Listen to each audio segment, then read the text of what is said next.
Have you ever thought of a raiding party of Sohagin, or stared down the vertical eyes of an obelisk? If not, then likely you have never met the mighty Tritons, the proud protectors of the deepest sea of Domaris. My tribe, the Nalos, were the first of their kind to leave the elemental plane of water to fight against the aquatic monstrosities here on the prime material plane. My name is Proximus Midnight, Knight of the Mid-Seas. The Midnight Order are sworn defenders of the oceans, protecting the surface from what lies beneath. Recently, I have been chosen by my kingdom to become the 56th Royal Arbiter of Ula Salt Smile, the great Queen Mother of the Nalos. This is the highest honor a knight can achieve. For the glory of the great Queen Mother, for my people, the Nalos, and for the Knights of the Mid-Sea, I fight the greatest evil, smite the wicked, and exterminate my foes. If the enemies of the great Queen Mother wreak ruin on this world, I have no qualms in eradicating them by any means necessary. Secretly, and do not tell anyone, I am very excited to finally be allowed to journey to the surface. I cannot wait for the adventures that await me.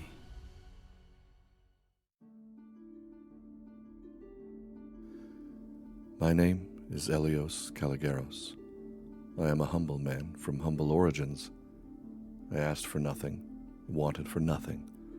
Life was simple. Days spent training my body, evenings spent training my mind. Rare excursions off the monastery grounds to help fight against the evils that find their way onto the island.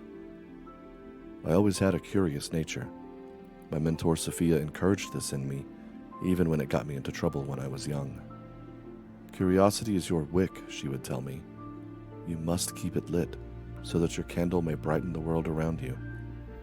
And I did so every day, until one day my curiosity got the best of me, and I did a thing I should never have done, read something I should never have read, and learned something I should never have known.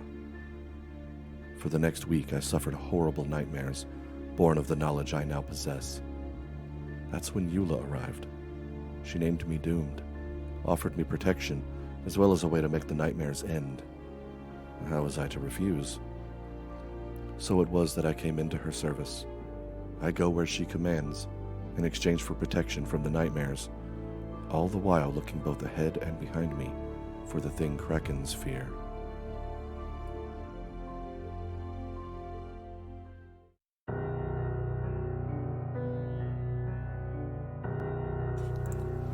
To those of Domaris, the merfolk who live under the waves are just like those who breathe air.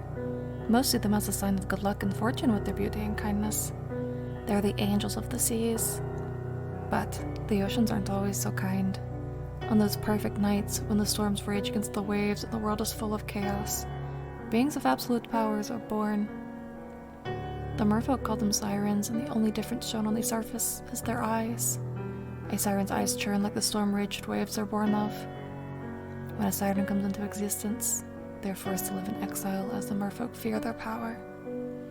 Scarlet Shores grew up not knowing love or family. Her only desire was to be desired. By anyone. It wasn't until being captured and hauled onto the ship where she met Eula Salt Smile, a notorious sea hag, that Scarlet held a place in the world. With the pack sealed, Scarlet soon climbed her way through the ranks, quickly becoming the sea hag's favorite. It was no secret to anyone in the Hags League. Though, Scarlet keeps plenty of secrets and will often trade for them. So, tread carefully and always keep your eyes on me. If you don't, I may very well take them. Talk back, and your tongue will be mine too.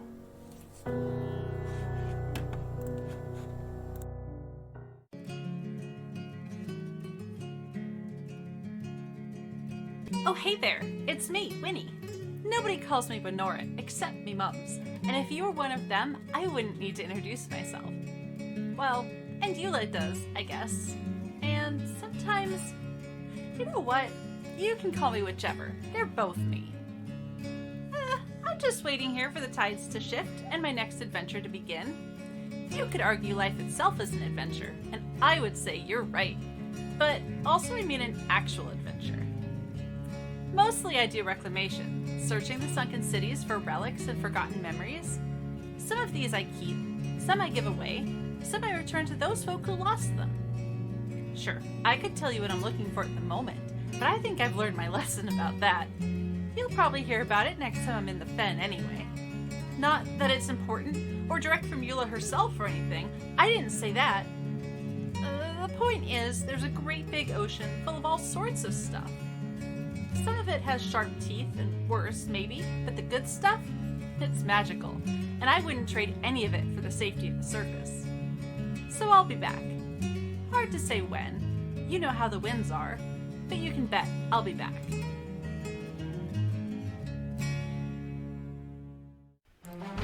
The waves crash on the beach of an endless sea. You hear a voice you have heard so many times before. The horizon. She calls to you.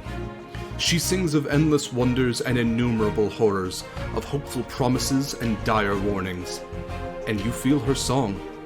It was always there. Listen. Do you hear it? The wind is in your favor. The tide is rising. The sea is yours for the taking, and your ship awaits. Fair winds and following seas, brave mariner. May fortune find you when the horizon calls.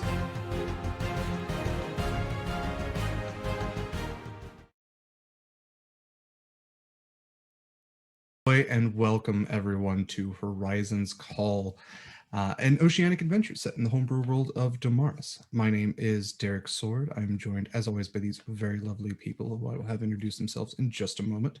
But before I do that, if you, dear sweet audience member, who are just important as the rest of us, would like to help us in this game or harm us in this game and participate in any sort of way, there are a number of ways for you to do so. Check out chat for those specific ways. You can donate money directly, subscriptions, as well as bit donations, all contribute to this game through advantages, crits, group advantages, group crits. You can also donate $30 to contribute to a black spot or a complication, as it were, which is ruled by me and essentially adds something to throw a hurdle in the way of the party, an added complication. Yeah, and the other thing is if we hit a hype train, I have to sing a sea shanty. So there's that. But yeah, thank you for joining us. I'll go ahead and let these very lovely people introduce themselves as well as their characters. We start, as always, with the wonderful and effervescent Than. You are muted.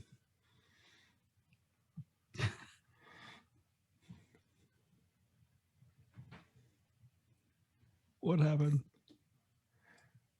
Than is incredible. How about now? Plays Elios. Hey, there he is. It keeps changing my input for some reason. Hi, I'm Than, and I play Elios. My microphone sucks. Thank you, Than. Mikyl. Hi, I'm Mikyl, and I'm playing Proximus. Thank you, Mikyl. Kaila. Hi, I'm Kaila, and I'm playing Scarlet Shores. Wonderful. And last but absolutely not least, the person whose wonderful channel that we were on, the very wonderful. Hi, I'm Eva, and I'm playing Winnie, the Sea Elf Artificer. Thank you. All right. Well, I believe we have a recap that has been prepared by the wonderful Scarlet Shores. Kaila, if you'd like to take it away. Yeah, of course. So, per instructions from Eula, Scarlet does write to her in her tome. And with the given adventures of last session, we have this entry. Eula, the journey on the Innocents has been steady so far, though we sailed through a storm. Not just any type of storm. No, it was a storm, the same kind I was born of. I could feel it in my very being. Makes me think that there might be my words aren't working today. There might have been another siren born. Winnie and Proximus found themselves to help the crew keep the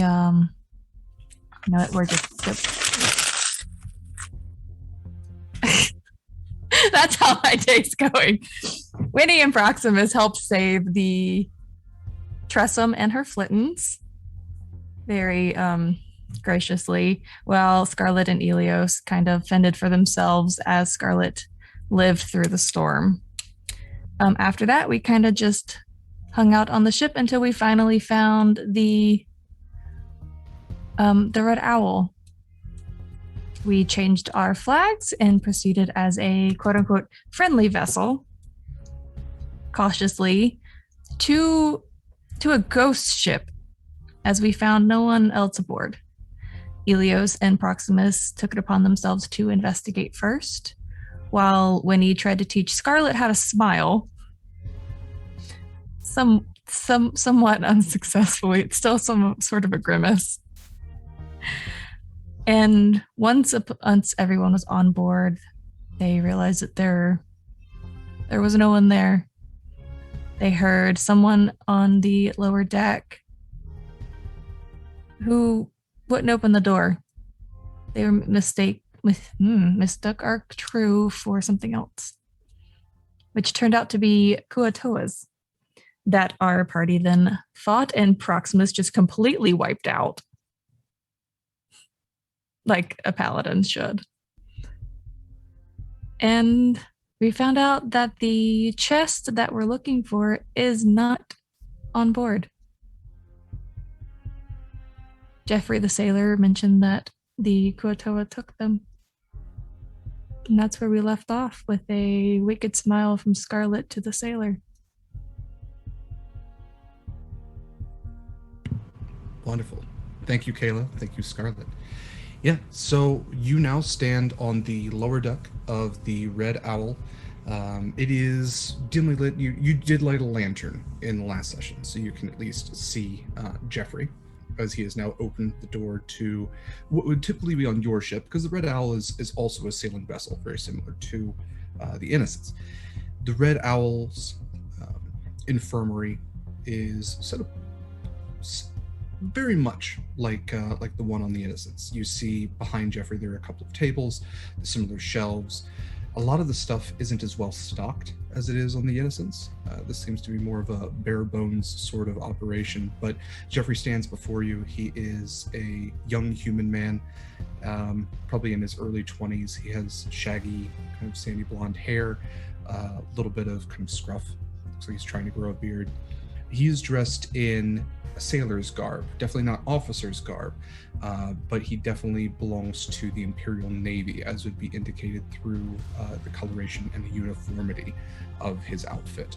And there's a wild look in his eyes. You can tell that he, like his heart, you can almost hear it pounding through his chest. And he kind of looks to all of you and looks to the dead kua-toa bleeding out on the floor behind you. Hello. You... He kind of looks to Scarlet first. Aren't with the Empire, are you? No, what gave you that idea? Just a hunch, I guess. So, just make it quick, I suppose. He kind of just like closes his eyes. We're not going to kill you. Oh. No, you still have use to us. Oh. By what she means is, we're looking for something, and we thought maybe you could help us.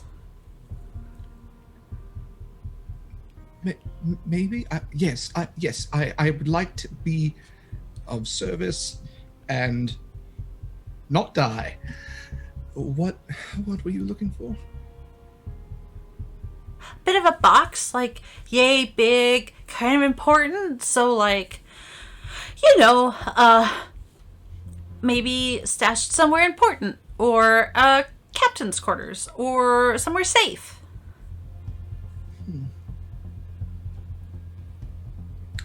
Well, the captain's quarters are not in the forecastle, in the other one. The captain's quarters were raided by the kua-toa. I saw them actually dragging the captain kicking and screaming overboard. And that is going to haunt me forever. They took a number of things off the ship.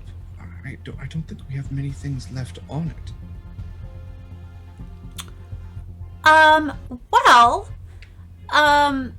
And as Winnie's like thinking about what to ask, and she's kind of looking at her antlers from the chaos potion that she took earlier, kind of brush the top of the I guess it's still called a ceiling. Right. Sorry. Sorry about that. Though really you probably have a little bit more damage than just antler scrapes. But still, sorry about. Is this your ship now? I don't really know how the rules work. This is a big ship for one person. As far as I'm aware, it's still flying the Imperial flag, and so it still belongs to the Empire. Is that what you're asking? I mean, salvage rights?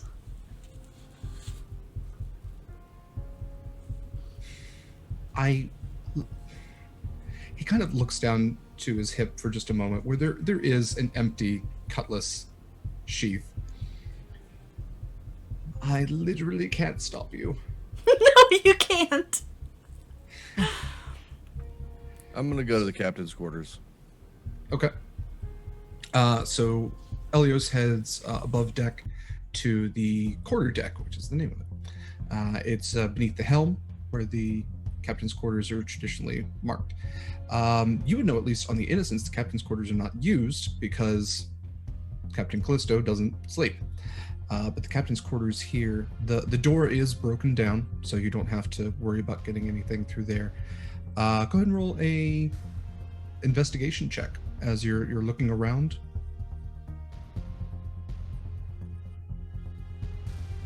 Nine. Okay. You see that the place is absolutely ransacked. There's pools of blood on the floor. I mean, you know there was a fight here. You know there was a scuffle, but this is just further evidence of that. The bed has been overturned. What furniture there is, there's a dresser has been knocked over. The desk even has been knocked over. There's paperwork all over the floor, and it is just an absolute mess in here. You don't get much else besides that. No chest that we're looking for. No chest. No, if it was here, it is definitely gone. And you would have noticed a suspicious lack of other just barrels and boxes and other just storage things, even when you were on the lower deck. Dope. Proximus is going to ask Geoffrey, Geoffrey, what happened here? And please be descriptive, because the only thing that will help us now is you being very specific in what happened here. And can you escort me to the captain's quarters? I want to walk him to the captain's quarters to maybe if he can show us anything that was supposed to be and where it was. Sure. That's my intent. Yes, I wasn't really allowed in the captain's quarters. I was just more of a lower crewmate, but I guess I cleaned in there once or twice. You are allowed now, Geoffrey. So come with me. I am the captain now. No. Doesn't feel right. No. It is not right. You're no Geoffrey. captain of any ship.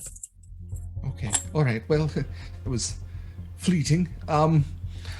He walks you to the top deck again. You actually see Elios standing in the doorway, kind of surveying the scene, and you see the similar signs of carnage and wreckage that Elios noticed. As you're walking, Geoffrey kind of tells you, so I was actually coming up the steps from the lower deck when we felt the ship rock. We thought we hit a sandbar or something. The ship just ground to a halt. And you would know that the ship was like still in motion. It was just drifting in the water. So you are not on a sandbar right now or anything like that. The ship isn't even anchored until I think you did all anchor it. So it is in a single spot now. we felt something. The ship ground to a halt. All the men started looking over the sides. We were trying to see if we could move ourselves off or how we could get back to sea. Rumor was we were transporting something important, but they never tell us what. Several of the men who were looking over started to get pulled into the water by things. Spears and hooks and whips, those sorts of things started coming out of the water and grabbing men by their necks and their shoulders and pulling them in, and there was splashing, and then these little webbed, horrible hands started reaching over the sides, and they came aboard, and they were tiny, terrible. You saw them. And many of them wore hoods over their eyes, like they were scared of the light, maybe? I don't know. They just started taking people. Those that they could take alive, they would. Although I can't imagine they survived very long once they hit the water. And the others, they would just kill and take as well. And then I ran immediately after that. I ran to the infirmary. We haven't had a ship's doctor for some time, so I knew it would be empty. Barred myself in there. They clawed at the door, but even more than that, I could hear them dragging things outwards. One of the last things I saw was them taking our captain overboard, kicking and screaming. He was trying to bar the door to his quarters, which I felt was odd, but anyway. And he'll take you to the captain's quarters. I believe the captain, he had one spot if he was going to keep anything that was special to him. We didn't have vaults or anything like that. Anything that was meaningful to him that he didn't want in the hold where everyone else could get to it. And he moves over to the bed, and since the mattress is already flipped over, he just kind of looks down. He would have kept it here. You actually see that the bed has almost like a drawer built in beneath it that had a lock on it, and that lock is broken, and the drawer has been pulled out, and it is empty. Thank you very much, Geoffrey. You're welcome. I have to assume that if they did anything with it, they took it along with the people. Geoffrey, the raiding party that came aboard, can you tell me anything about numbers? How many? I know it was not the 4 that were in that hallway. No, I think most of them left, just leaving the 4 to clean up, as it were. There were at least 30 of us. I saw maybe 10 of them. Maybe more in the water, but they took so many of us overboard before they came aboard themselves. Our numbers were so depleted, we barely stood a chance. Geoffrey, you have a decision to make in allegiance. You have allegiances to this empire that has now left you forsaken on this empty boat. But you can join us. I can? Don't offer things you can't. I mean, That's where probably. I'm worried. Like, I don't know, what can you do, Geoffrey? Skills, like, you know. I mean, I've sailed for 5 years. I know my way around a boat. I can peel a potato really well. That's hard because, you know, it's so easy to like cut your fingers. I cut my thumbs all the time. I don't really even like potatoes, so I kind of stopped doing it. But, you know, sometimes people want them peeled, so sometimes I'll offer to peel them. But, you know, Scarlet, and she's gonna turn her back, like she's being sneaky quiet, but she's not actually going to change the volume of her voice. The boat seems, ship seems, this is a ship, right? The boats are the little ones? Or is the boat the bigger one? Doesn't matter. This vessel, is in pretty good condition, all things told, right? Yes. And, I mean, it wouldn't be a good idea to just, like, leave it, right? It'd be a waste to scuttle it. And if we split, you know, the crew of the Innocents, like, I mean, it couldn't hurt to have another set of hands, could it? And you would think my antlers would have kept my goggles from falling off, but they didn't.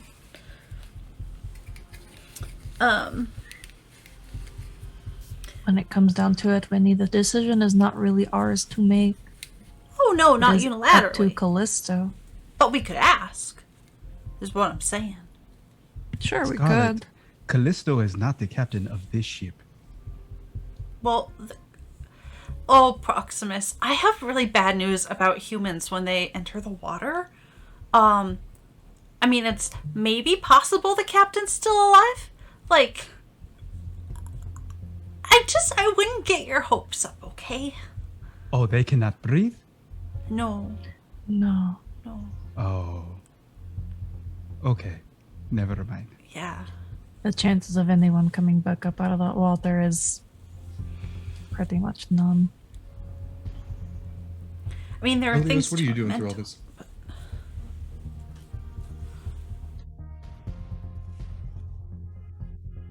Dan? Hmm? What's Elios doing for all this? Readying himself because he knows they're going to have to go under the water. Okay. So, Geoffrey, we can take you back to our main ship and let the captain there decide what they're going to do with you. Or, if you have any way to breathe water, you can come with us. I don't. Well, not for very long. I mean, like once. No. No, okay, quick question. Is your captain nicer than you? She's different. I guarantee She's you, nice in Geoffrey, a you will different not be way. talking to the captain yourself. You'll meet her first mate first. He's going to eat you alive. No, that's Quite just literally. that's Literally, just you will. no. It's going to happen. I mean metaphorically. He doesn't eat No. people. Probably. Winnie, go ahead and Oh, make Winnie, a you persuasion do roll. not You're know that. trying really hard right now. I don't know that. You're trying so hard to tide this fella over. And I appreciate that so much. What did you say? Persuasion? Yeah, please. Unless you are deceiving, but I think that Winnie genuinely believes this, so. I'm gonna use an advantage, I think, because that was really bad. Yeah? Yeah. That was unfortunately bad. Okay, how does a 17 feel? Let's he's just using commoner stats. He has a 10 and everything. So that was a 16. 17, he is somewhat convinced. He is more convinced than he probably should be. Then my 4? Okay, good. Okay. All right then. Best of luck to all of you. And you! Okay. Well, there's that 4 now. Okay. No, I just mean, like, starting a new life, basically. Uh-huh. You always want to wish someone good luck when they're starting a new life or something. Sure. Maybe do. we should get in the water. Yes. Should I mention that our ship is named the Innocents? Does that help at all? It's the funniest thing I've heard all day. You know, You're maybe, gonna love Connery. maybe someone should go back over and just, like, explain. Like, because I feel like if you show up and none of us are with you, that might look bad. So this was How gonna about be this? my plan, is to show him where to cross over and to literally yell over between the two it's okay, ships he's with us. to Connor and be like, "New meat." I feel like that phrasing is probably not the best. It sounds right to me. I mean, it's, Okay. Okay. I'm just going to wait literally on the Red Owl until all of you get back, and I hope you get back. No, you're not going to wait here. Okay. sorry. Welcome, Raiders! Maybe we can put in a good word for you, Geoffrey. Maybe. Welcome, Raiders. Okay. Geoffrey, since you have anchored the ship, there are boardwalks now that go back and forth between the Innocents and the Red Owl, and he very tenderly crosses one of those. Connery's just standing there. I mean, he's got the full snarl with the metal teeth and everything, arms crossed. And Geoffrey just kind of just shrinks, and Connery just snaps two of his claws and points to a couple of men who drag Geoffrey below decks, you assume to the brig. Okay, there are worse places he could go, right? He is cowardice anyways. Dang. Okay, well, bottoms up. And Winnie's just going to dive into the water and see what she sees under there. Okay. Yeah. Scarlett's going to strip the red captain's jacket that she had gotten from the Innocents and dive right in. Okay. Proximus and Elios. I should ask, are either of you staying on board, or all of you going in the water? Oh, I'm going. I think Proximus is going to look around and see if there's anything that he can take that might be helpful. And then... What kind of stuff are you looking for? Anything that would give me clues on to tactics on like, we saw what they were doing, but was there any like burn marks where magic might have been used or something like that? Sure. Go ahead and roll for investigation or perception. Ooh. What am I better at? None of the above. Awesome.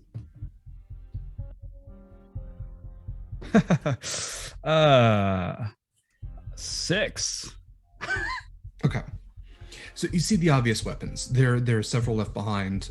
These nasty-looking spears that almost double, whereas one end is a spear point, the other end is like a hook, almost like a fish hook. A lot of barbs and just like thrown together. There's bits of seaweed attached to some of them. But as much as you're looking around, you can't tell if there are scorch marks. You just can't tell if these are blasts from blunderbusses or if they are blasts from magic. I mean, you did see in your combat with the kua-toa that one of them at least was magical. So you know that they do have the potential for it. One of them did cast Sacred Flame, I'm pretty sure.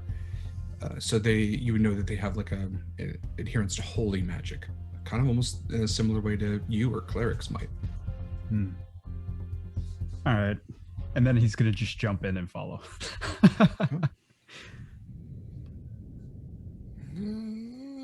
Okay. So Elios, you are alone on the board of the Red Owl. Yeah. Shit. Okay. I'm going to come back up to the surface and be like, Elios, come on, let's go. Be right there. Fuck. And just kind of falls off the side. Belly flops. Oof. With a hard splash, Elios hits the water. In a typical sense, the air does get knocked out of Elios. And when he goes to breathe in again, water actually enters his mouth. It enters his throat and then is processed, turned into air, and expelled through his necklace. And Elios, you find in a moment of fortune more than anything else that you were able to breathe water successfully. It works. It's probably a little weird at first because it might even feel just a little bit like drowning. But it doesn't feel good. Yeah.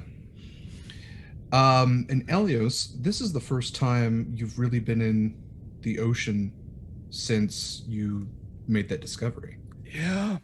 Yeah. Go ahead and roll 2d100 for me. Okay.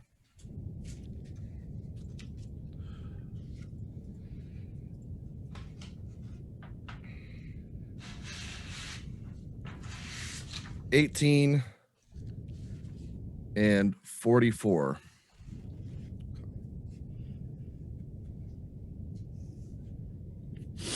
Okay. Elios, you feel a thrum. You would be the only one who kind of feels it reverberate through the ocean. But as it kind of comes into contact with you, you also feel almost the reverse, the reverse of the vibration extend from the totem that Eula gave you. And there's almost the hint of fear which hits your mind, almost the hint that that something is aware of you. But that fades very quickly. Nice, I'm a nice guy. I come in peace. Okay. It's fine. Everything's fine. We're fine. That's great. It's great. Okay. Everybody else is like around, right? Yes, you are all now underwater. You have reached the surface of the water. So the light is kind of twinkling down through the light waves at this point. There's enough light in this area here, and the main thing that you can see kind of the barnacle encrusted hull of the red owl right next to you. A little ways away, you can see the rather cleaner hull of the Innocents.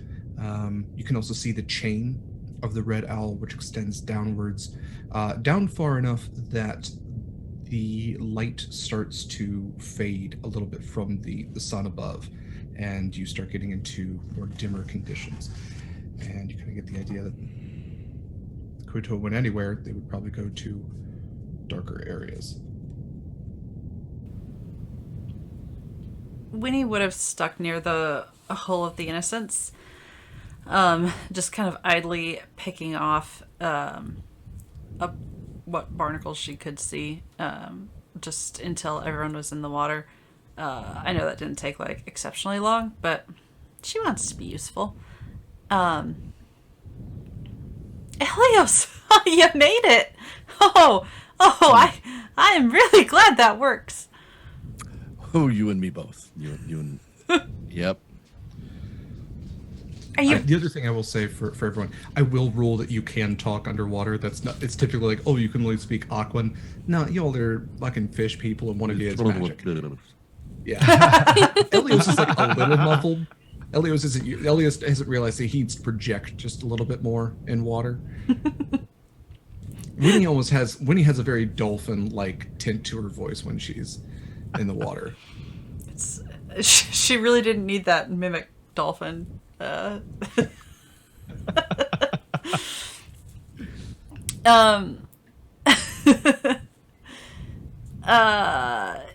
If we are all in, Helios, did you need a moment to like? Can you swim? Do you know about the kicking and the? I no.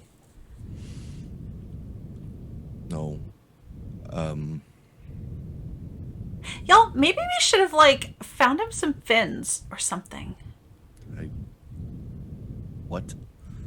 Speaking of fins, this would be the first time that Scarlet's been in the water. And the first time any of you get to see her as her true siren form. She has got essentially a mermaid tail of iridescent scales. She's got what are they called? What are they called, Derek? Like almost fins on your arms? Is that what you're kind of thinking of? Yeah. Arm fins. And instead of her hair being nice and flowy in the ocean, it had almost slicked in fin-esque back. Very aerodynamic in the water. I can't do that. I think Neither can I. Scarlet, you're so pretty. You're always so pretty, but you're so pretty now.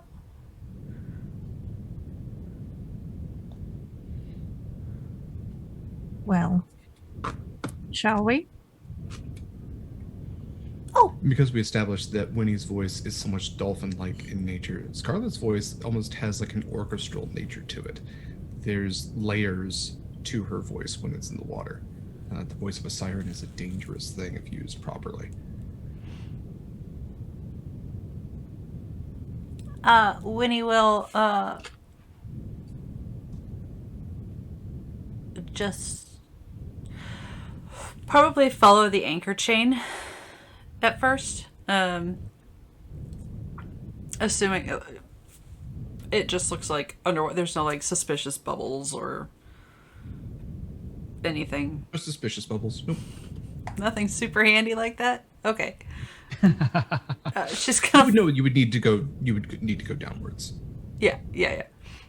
Everything will take you downwards. She's gonna follow the anchor chain down for just orientation and to keep to give Elios something to like if he needs to adjust, like to grab onto that if he needs to, and so that they don't get all split up or anything. So, Elios, you being a monk, remind me what your speed is. Is your speed impeded at all if you are like climbing or swimming? Do you have any abilities like that? I don't think so. Let me look. Okay. Yeah, because I think everybody's speed has essentially somewhat changed. I think Scarlet, you're 40 feet now? Okay. And then Winnie and Proximus should be 30. No, all I have is slow fall. That's the only thing that okay movement thing I have. So I've got a 40 feet of movement Okay. normally. So for the beings without swimming speed, it's an extra foot of movement for being underwater or climbing. So Elios currently has 20 feet of movement.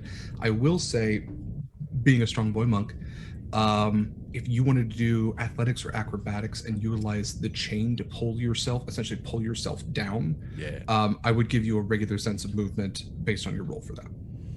Yeah, let's go for it. I'm gonna roll acrobatics, and I'm gonna get an 18. Yeah.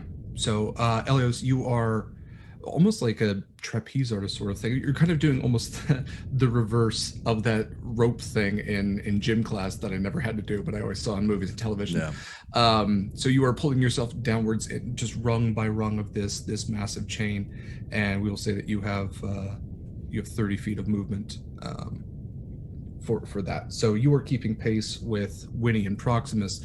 Scarlet, however, has just a little bit more oomph to her with that new tail. Okay. So as you all head down further into the water, you're getting to the point where you've gone over 100 feet, 200 feet. The light is fading at this point. You realize that there is kind of a almost drop off, that there was some type of land beneath where the Innocents of the Red Owl are, but the anchor has fallen even further into this cavern, essentially. And the deeper you go, the less light you see, to the point where you are essentially in dim light. So those of you without dark vision, it's considered dim. Those of you with dark vision, it's fine. You're fine. And it is at this point that you can see this kind of open seabed beneath you. There's a coral reef, which extends essentially to, as you are swimming downwards, it would be to your down and to your left. There is a massive stretch of coral. To your right, you see that there's almost a pit that has been dug in or was naturally created, and it is totally black inside there. Everybody go ahead and roll perception checks. Those of you without dark vision, these will be at disadvantage.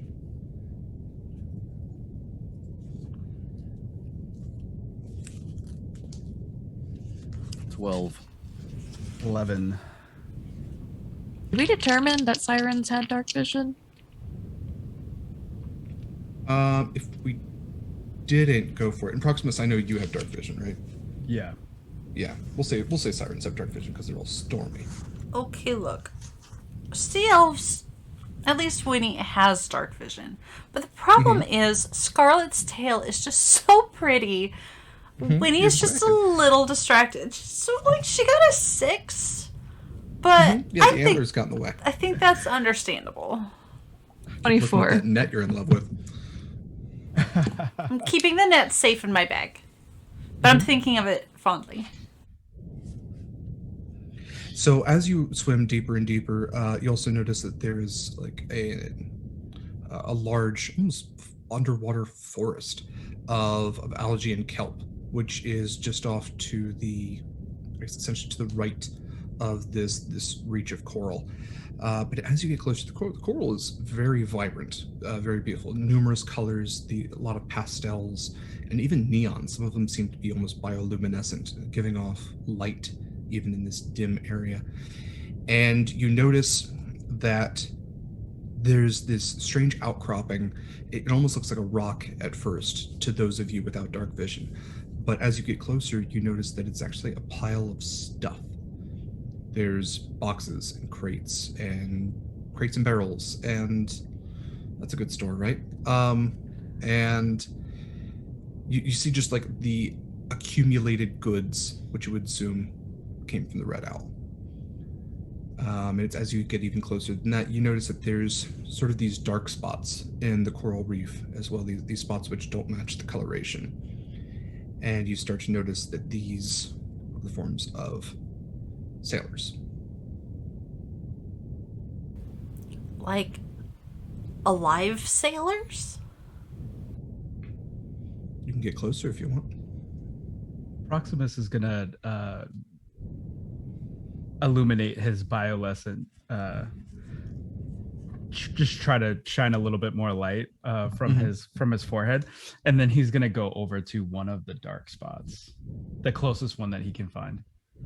Okay. Yeah, Proximus, you go over and you find not a live sailor. I will say that you can tell that they were dead long before they hit the water. Judging from their wounds, I'm not going to make you do a medicine check on that. You've been in combat, you would know. But they seem to have been placed in this coral in almost a ceremonial sort of way. And you can, as you're kind of looking out, you can tell that there are numerous others who have been placed similarly.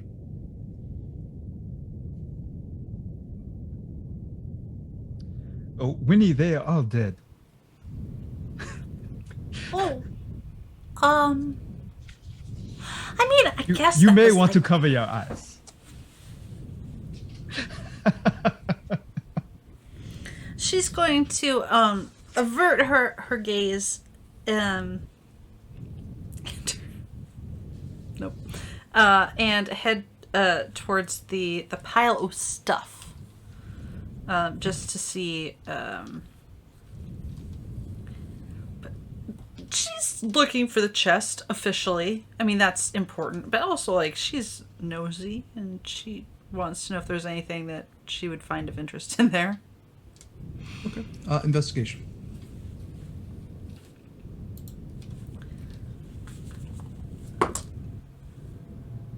$21. Wonderful. Yeah. Winnie, you're looking around at all this stuff. There are, like I said, a number of crates, and you peek through a couple of them. When you open a couple of them, stuff actually like floats out. You realize it was probably food goods. There are a couple of items which seem to stand out to you, especially as someone who is familiar with magical items. You see that there is a rather ornate-looking dagger, as well as a shield. But you don't see the chest that you're looking for. And Winnie, I will say that because you were doing so good at investigating, you're so very perceptive, I'm very proud of you. Go ahead and roll a dexterity saving throw with advantage.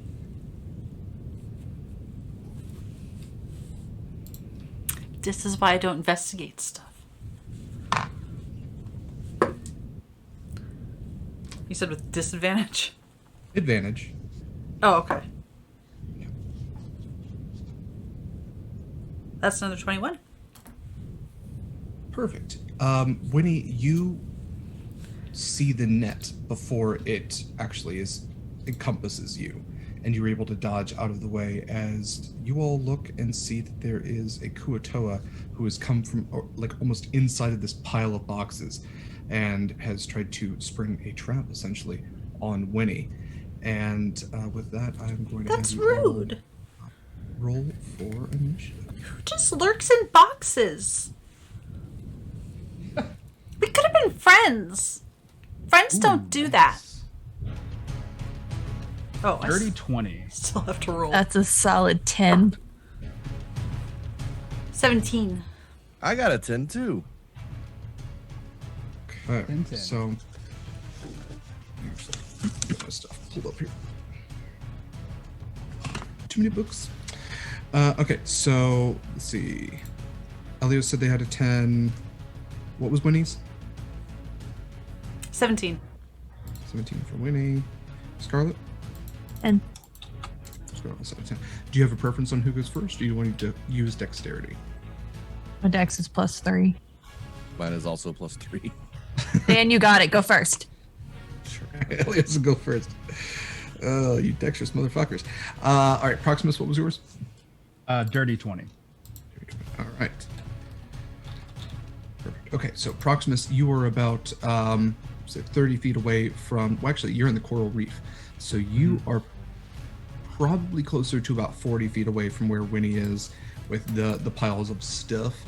I will say you could get within melee if you wanted to swim through the coral, but you do know that the coral is also has a tendency to lacerate, and you would take damage by doing that. So this is the devil's bargain, as it were. I am going to get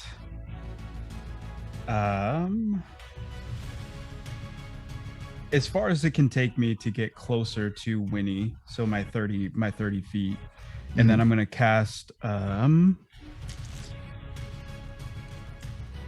gonna check this guy, because why not? And he's gonna say Hilam Valam and cast Sacred Flame at the one kua-toa with the net. Okay, yeah, that's the only one you can see right now. So is that a saving throw? Or is it a spell attack? I can't remember. I suppose I actually have something that can do. Well, no, it doesn't have a description. Yeah, it's a dex save for Dex you. save, Okay.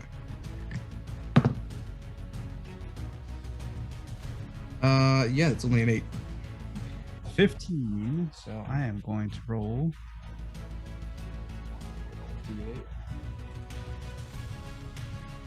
D8. He takes 6 damage Okay. from radiant Alright. blue flame. Anything else for your turn? I am going to ready my my trident, and then I'll just yeah,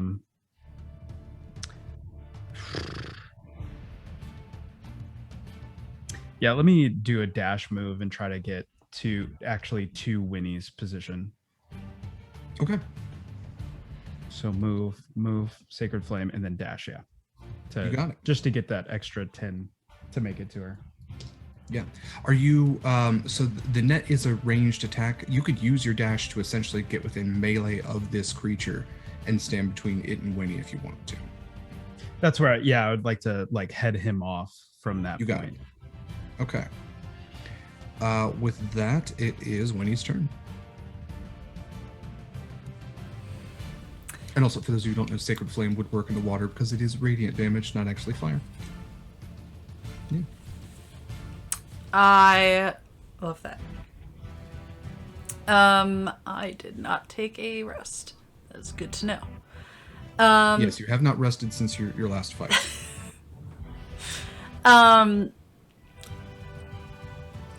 Put out by this whole situation, because who just attacks someone like that? Winnie is going to take her own net, not the one she's attached, not like the best net ever. Like, you know, when you have like your lucky socks for sports games, or like your favorite pair of shoes that like are a little worn out and everyone says they're hideous and you should get rid of them, but like they just feel so good. That's Winnie's like, that's net prime. And that's the one she's keeping in her bag. But her other net... That's net value. It's more important than net cost. Look, I can put up with y'all, or I can put up with chat. I can't do both. I gotta do both. You do both. Second net, she's going to toss at the kua-toa. Mm-hmm. And What's that probably give him the finger at the same time. Okay, dual wielding. I appreciate that. Yeah. That's a dirty 20. Yeah, that'll definitely do it. So you have essentially restrained this kua-toa, and they will have to use their next action to try to get themselves out, unless someone helps them along the way. Okay. Elios. It is... Actually, no, sorry. It is the kua-toa's turn. So they are going to try to make a strength save to break this net. And that is literally a 9+1 that is just going to do is at DC 10. So they have... The kua-toa gets this net put on top of it. It looks very put out by this because it just wasted its net on you. And now, like, it thought it was you were giving it this net, but no. And it's just kind of just uses these little clawed webbed hands and just kind of tears it to shreds and just growls at you. It just reverberates these bubbles. Was it a net exchange? Was it just giving me the net? Did I terribly misunderstand this? I'm so sorry, little kua-toa. We can be friends. That's fine. Do you want my net? I mean, you just ripped it, but like... No? Okay. It just says something in some horrifying language that none of you speak. Okay. And it doesn't have anything else for its turn. It is going to use a free action to kind of turn over its shoulder, and it lets out this weird gurgling roar, which kind of just extends backwards towards where that pit was. And with that, it is now Elios's turn. Well, how far away is he? So it would probably be... You were going down the anchor, so it's probably within 20 feet of you. Dope. I'm going to go punch him. Go for it. How does a 16 do? 16 will do it. Dope. So that's going to start off with 8 points of damage. Okay. Looking real rough. Dope. Flurry of blows.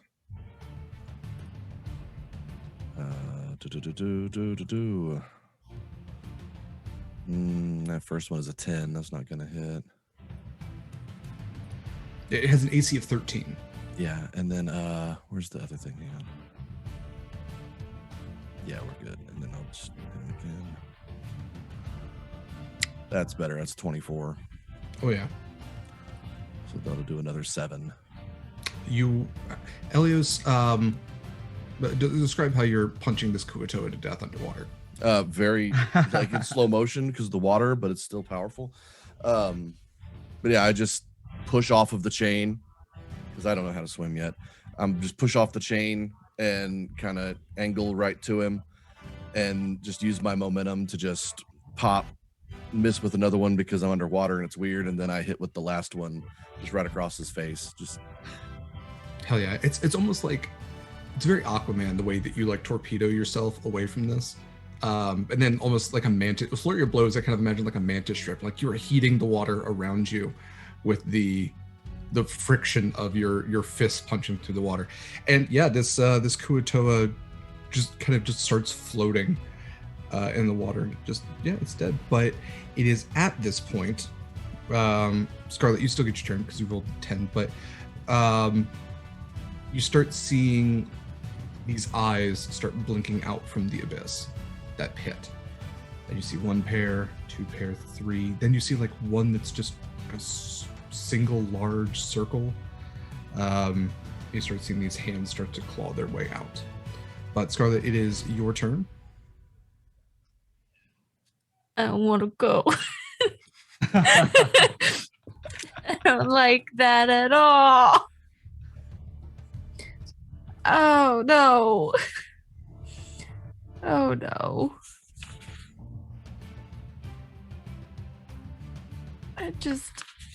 Chat, I just have to ask who hurt all of you. Leave chat alone. I want to know why you want to hurt all of us.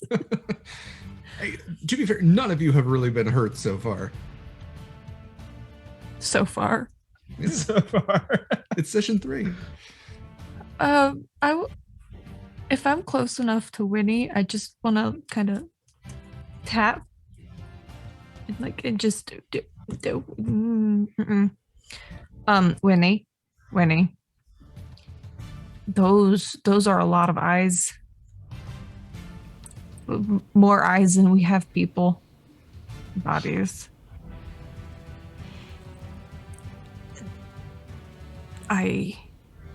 Hasty retreat. We need that chest. Yeah, we do. It's not here. To be completely honest with you, I'm not good in situations like this. So, if we go back up, we can probably get help.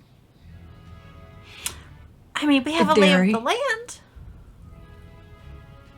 Sure.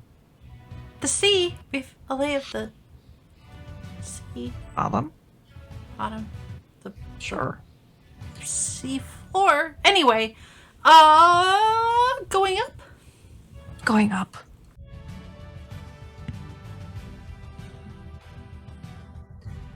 Ilios, Proximus, let's go. Don't have to tell me twice. I'm already like trying like fitfully to like paddle my way through the chain. Grab Ilios's like arm and swim him with me. Oh. Nice.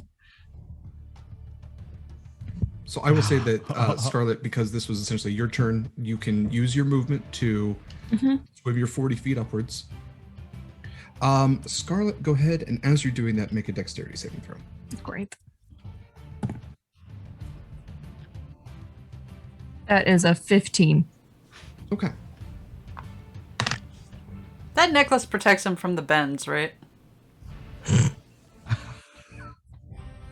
No. Let's say no. We're gonna add that mechanic. Constitution saving throw. I'm so worried. You guys have a pressure chamber, right? Let me check the ship. Special. Yeah.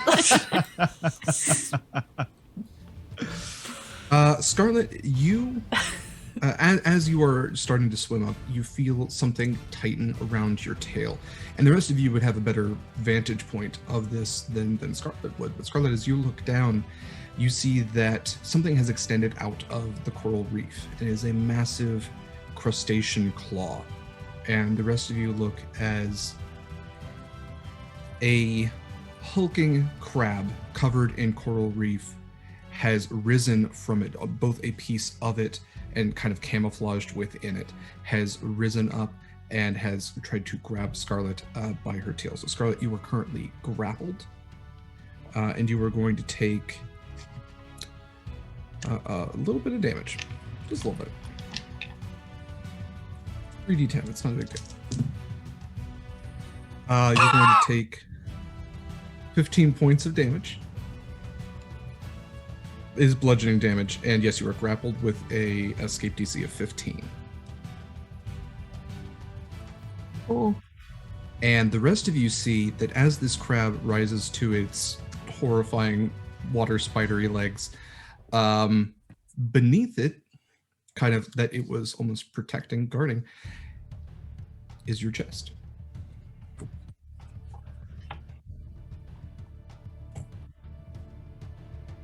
And with that, we are to some of the kua-toa's turn.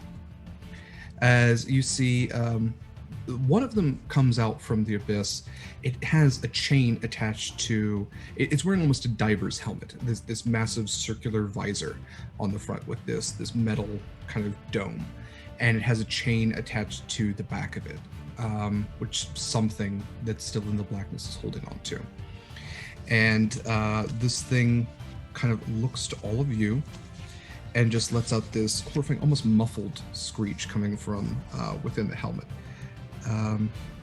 It doesn't actually do anything. It just seems that it is able to...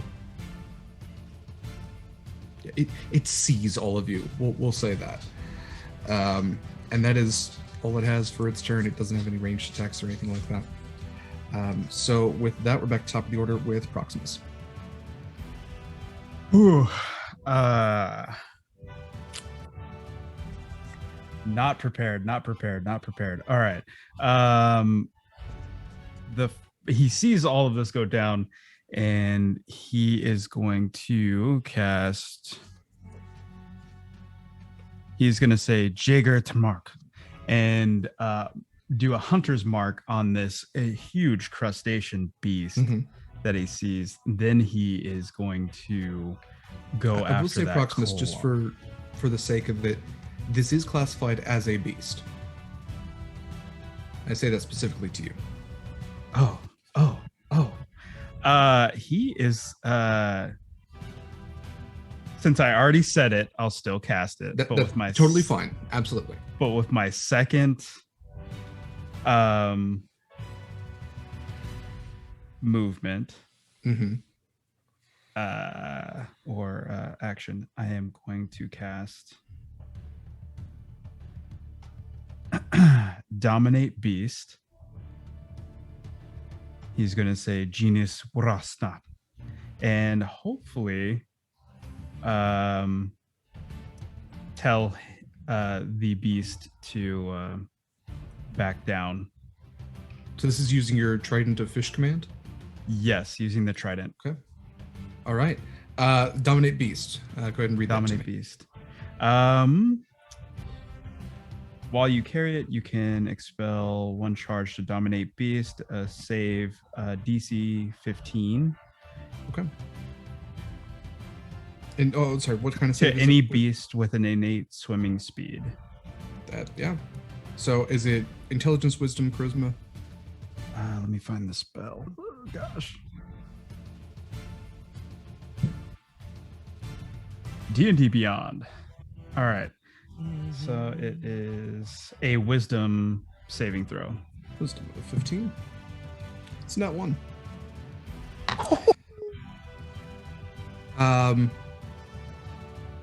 Proximus, you've dominated this hulking crab. So I will tell it in Aquan to let go of Scarlet and move away from us. Just back away. Okay. Scarlet, you immediately feel a release around your tail. It is not its turn, so it can't necessarily act directly on the commands as of this moment, but you definitely don't feel the intense pressure that was gripping you just moments before. Proximus, anything else for your turn? He's gonna try to get to. Gosh, can I do this? How far is he away from Scarlet? Scarlet swam 40 feet up, so Scarlet is essentially 40 feet from you. Okay, he's just gonna close the distance, like get in between. So probably just move like 10 feet just to kind of get in the middle. But okay, in the middle of the crab and Scarlet, or Scarlet and the kua-toa? In between the crab and Scarlet, like in line of sight. Sure, you got it. All right, at this point, it is now another kua-toa's turn. This is a kua-toa archpriest. Because I don't mind telling you guys what it is. It's not going to help me. So a kua-toa archpriest, the kua-toa you've seen so far have had these like leather vests almost. They have a lot of hooks to them. Again, cobbled together from mostly what they seem to be able to find more than anything else, if they're wearing much at all.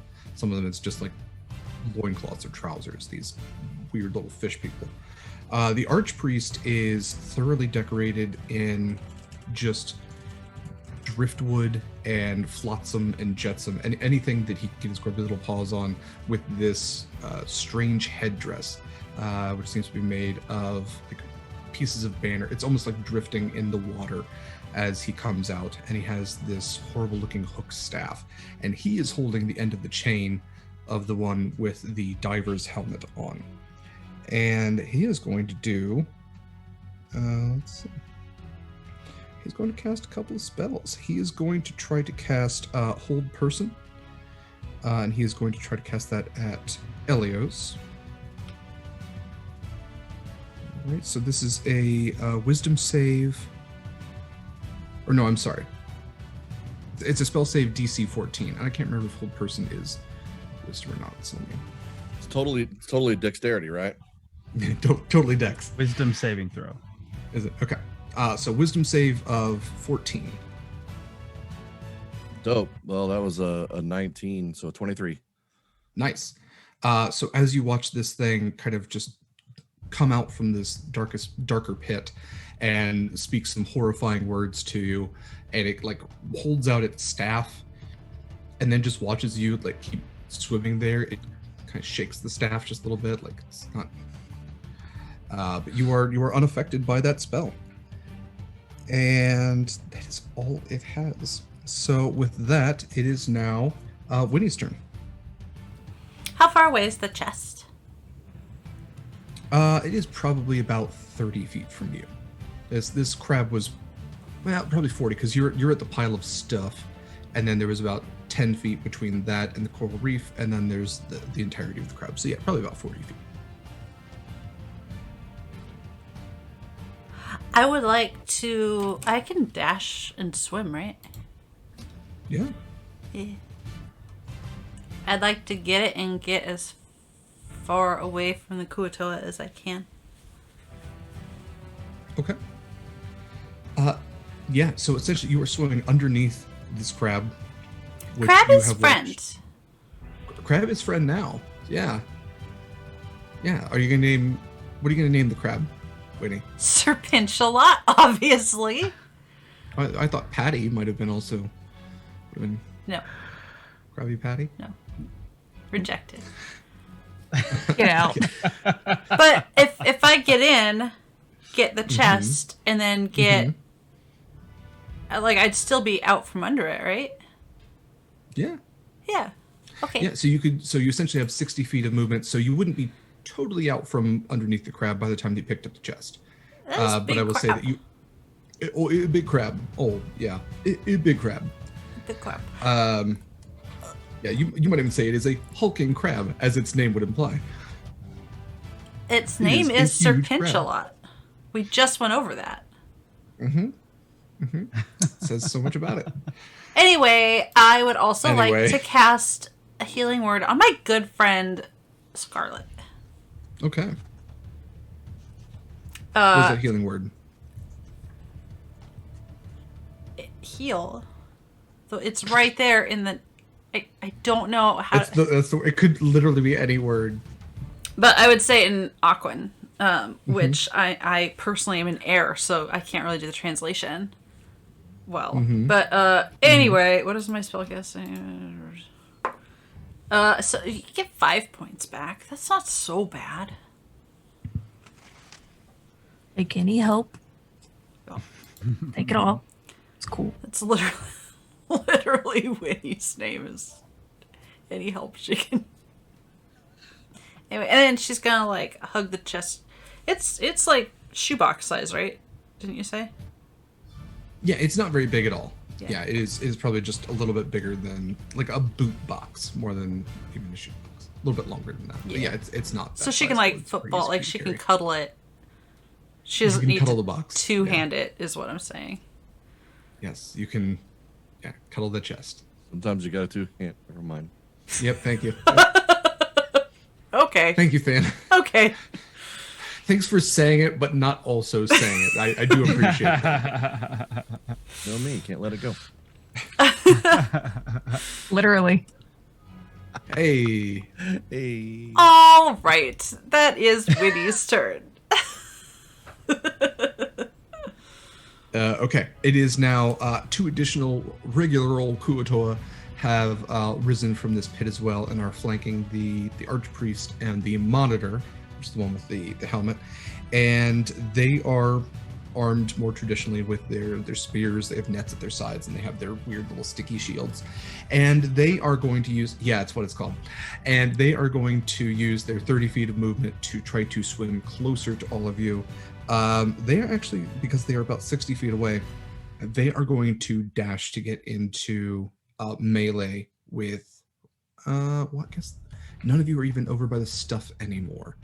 So they are going to probably swim upwards towards Scarlet and Proximus, since Winnie, you're closer to Sir Pinch-a-Lot now. And, I guess Elias is over there. Yeah, well, okay. Sorry. One of them is swimming towards Elias. Had me by the arm, so I'm wherever she is. And Winnie definitely would have started, once she got the chest, she'd have gone like up at an angle if she could. I got you. Okay, so you're more headed towards Proximus at this point. Okay, then one of them's going towards Elias, one of them's going towards Scarlet. Neither of them are going to be able to attack on their turn because they have to dash just to get to you, and that is their turn. So with that, Elios, one of them has very foolishly just placed themselves within punching range. Idiot. Do your worst. It did. To be fair, were in the pit. They did not see how their friend was brutally totally fist murdered. They used an advantage and got a 19. Okay. It's gonna do 8 damage.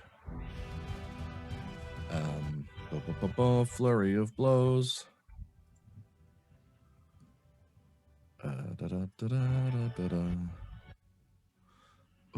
That's a 7 on the next one.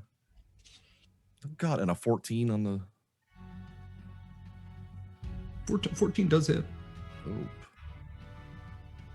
For 8 more damage. That's yep. Okay. Yep. That's damage. Another one. That's another one right there. Oh, he's done. He's done. Nice. Oh yeah, yeah. I want to use a free action to look at the rest of them and go.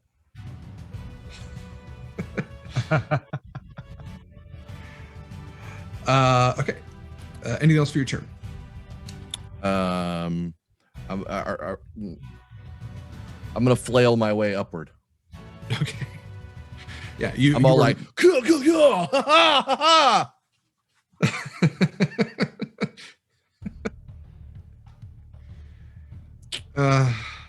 damn it. Okay. With that, it is Scarlet's turn. And you said 2 had swim up to meet us, right? Elios and I. One has been obliterated. The one that swam up to Ilios is fucking gone. One of them did swim up to you. Oh, right. You are no longer grappled by this crab. Wonderful. I'm gonna Eldritch Blast the one that swim up to me. Mm-hmm. I'm gonna use both blasts on them.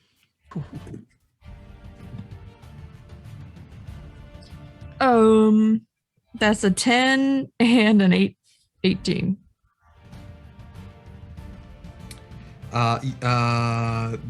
Is that for? Oh, that's right. That's to hit. To hit. The 18 will hit. The 10 will not. Cool. But that is 14 damage. Yeah. Yeah. Okay. Yeah. Looking real rough. Real rough. Okay. Anything else for your turn? I'm gonna continue swimming. Just keep swimming. Mm-hmm. Yeah, and you're not, well, Spear has what range on it? Spear has only a reach of 5, so yeah, you're not even within melee of this guy, so you don't even get an opportunity attack at this point. Okay, so are you using the full 40? Mm-hmm. Okay, so you're looking upwards to where you can kind of see the light just barely peeking through from the depth that you're at, and yeah, you are making it for the surface. You're still quite a ways to go because you are several hundred feet down, but you are significantly away from the other areas of combat at this point.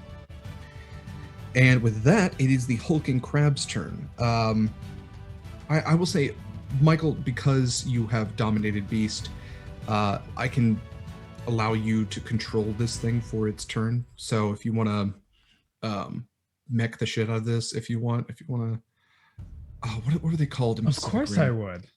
Jaeger. If you want to Jaeger this the Jaeger, crab, yeah. Giant kaiju It is a huge mode. beast. I mean, this thing is essentially the size of like a storm giant. I love it. Yeah, it is pretty much the entire reef that you saw. So what was the kua-toa that had the helmet on that was casting? What was it called again? Just the monitor. Yeah, so there are 2 kua-toa left that you can see, which came up. There were 4 that came up in total. One of them is gone. The other one that engaged with Scarlet is looking real rough. And then there's 2 more. There's the Archpriest and the Monitor. And they're about 60 feet from the hulking crab, which I should mention has a swim speed of 30, but also has a reach of 10. Okay. It does have multi-attack. So you could essentially dash and attack if you wanted to. So I'm gonna, with my telepathic link to this kaiju, I am going to send it over to kill it. I'm gonna say kill kua-toa, and and direct it towards the 2 that were the 2 casters, the priestess and the. Yeah. Okay, so can they make it to? Can you send the link to it, and you just hear back, "Okay, Dad," and the crab. You're a good pupper. Scuttles over Winnie at this point, and just these legs just pounding into the sandy ground that you are, even over the pile of stuff, goes over to the kua-toa. Which one do you want it to attack, the Monitor or the Archpriest? I think the Archpriest, just because it's a cooler name. Go ahead and roll a d20.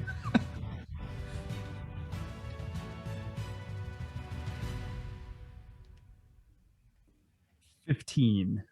Okay, so that is it's a 22 to hit. That'll definitely hit. Go ahead and roll 3d10. Oh, I'm so glad we didn't fight this thing.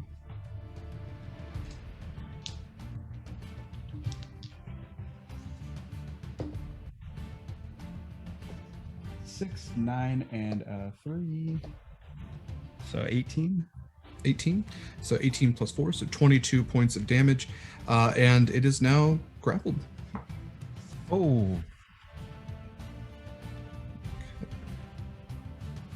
Poor priestess. All right. And you just hear this horrifying noise come from this thing as it is picked up. This, I mean, essentially small creature picked up by a huge creature.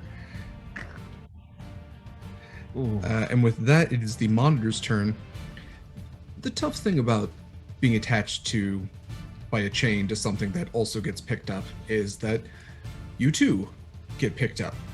So you watch as the Monitor is essentially also grappled as you realize it can't pull this helmet off, and it is being dragged along with the Archpriest. So I'll actually have it try to break the chain, but if you don't love me now, then you can never love me again. If you didn't, I was gonna. Yeah.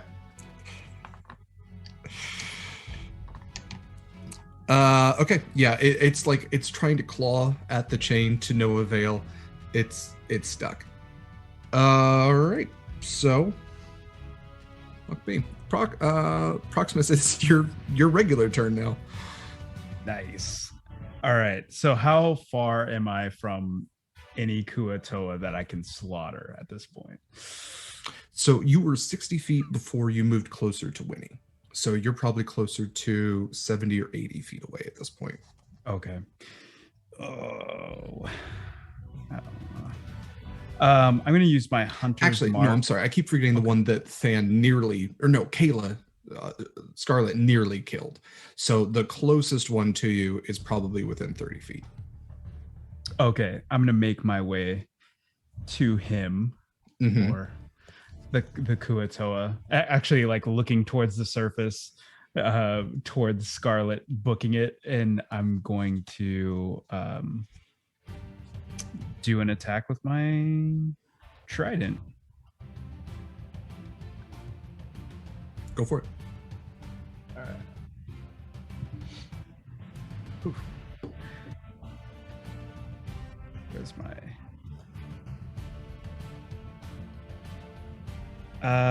does a 12 hit? A 12 does not hit. It is AC 13, almost. So he's gonna miss, and then he's gonna try to make a second attack. Okay. Why not?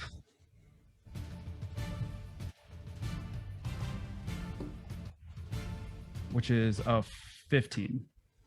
Yeah, that'll do it. All right. And What is your +2 attacks? +7. Yeah, this thing has 4 hit points. I don't care what you roll. Oh, you mean like no, it's a +4 for the trident though. Okay, well, even then, that's exactly, yeah. You could roll a 1 and still be fine. All right. Get him.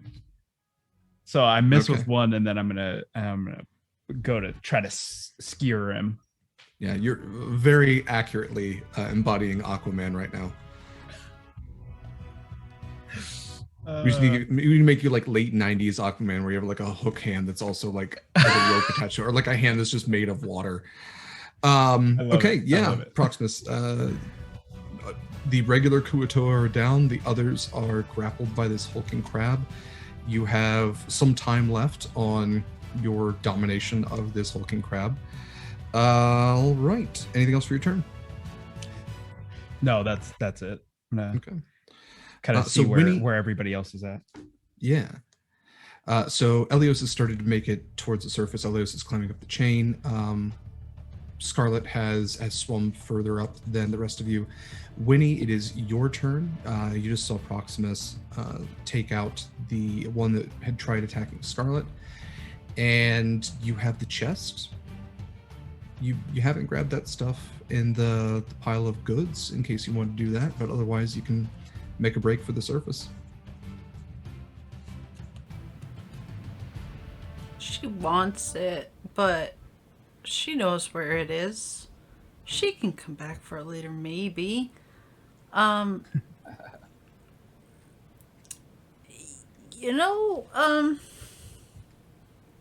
she's on the opposite side now, right? From the pile of stuff? I mean, it's a pile of stuff, so there's not it's, you're on the opposite side from where you were previously, but it's I still was stuff. at the pile of stuff before. I'm gonna... You're within 20 feet of the pile of stuff.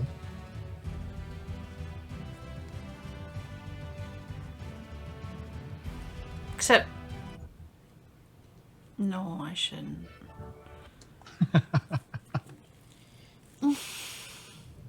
The greatest challenge of my career. All of your combatants are essentially engaged with each other at this point.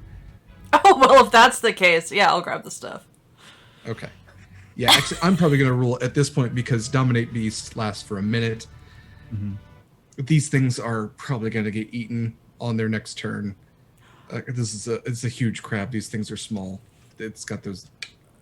Yeah, and then she will, like, go straight, like, once she's got it, like, she would dash, like, she's gonna get as far away from... With, like, a...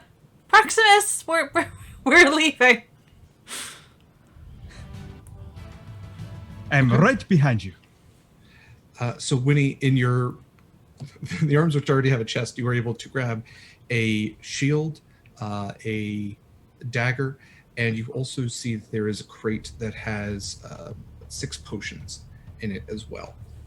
And because you were underwater and gravity isn't that big of an issue, or at least weight isn't that big of an issue, you are able to grab all of these things and maintain your swimming speed. And you're not catching up with Scarlet, but you can catch up with Proximus and Elios, who is fucking power. Oh, yeah, that's right. Elios is poodle paddling his way to the surface. Okay, well, we'll go ahead and say that you are all out of combat, as those of you who may look back would see a very gross end for the kua-toa. It's just nature. The crab's just having a good old day. Natural selection and such. Mm-hmm. Yeah, or something. With a little help. Yes, David Attenborough is not narrating that.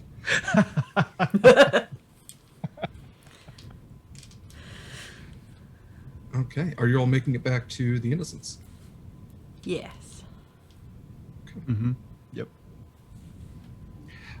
You all reach the surface, and without too much trouble, you're able to make it back with the Innocents. Some ropes are lowered for some of you who don't come up right next to where like the built-in ladder necessarily is. But even from where you are, it's tough to get aboard a sailing vessel from while you're actually in the water itself. But you make it aboard, and with that, we are going to go ahead and take our break.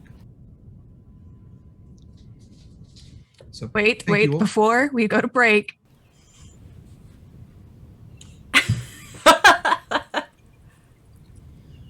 Thank you. Thank you, Kaila. Welcome. Yeah, splash that paint water. We will see you all in a bit. Have very good recharging of your puns. Oh no. Let's reset.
And we're back. Welcome back, everybody. Hi, welcome back to us. I think we did a great job. So the party has just defeated a group of kua-toa by essentially controlling a hulking crab that was covered in and camouflaged by a coral reef. Winnie has acquired several magic items in addition to the chest in question, and you've all made it back aboard the Innocence. You look around, Connery is still there waiting for you with his arms crossed. You might look above and see Sammy just flying above the sails, maybe just keeping an eye out for anything on the ship. Callisto's still at the helm, and Connery comes to greet all of you, Scarlet, as you come aboard and your fin tail forms back into your bipedal form. Looks down at you. Did you get it? Yes, we got it. Winnie?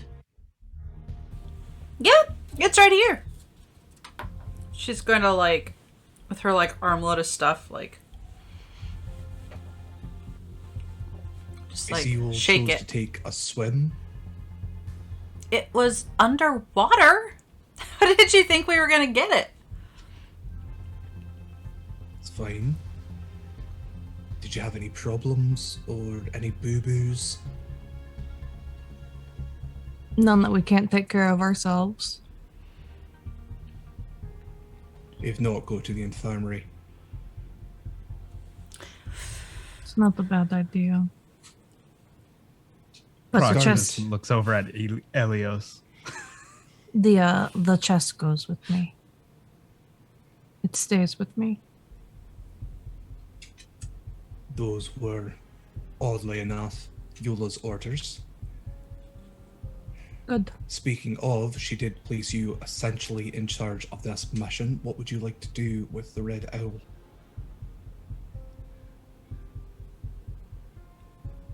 Send it back to Eula.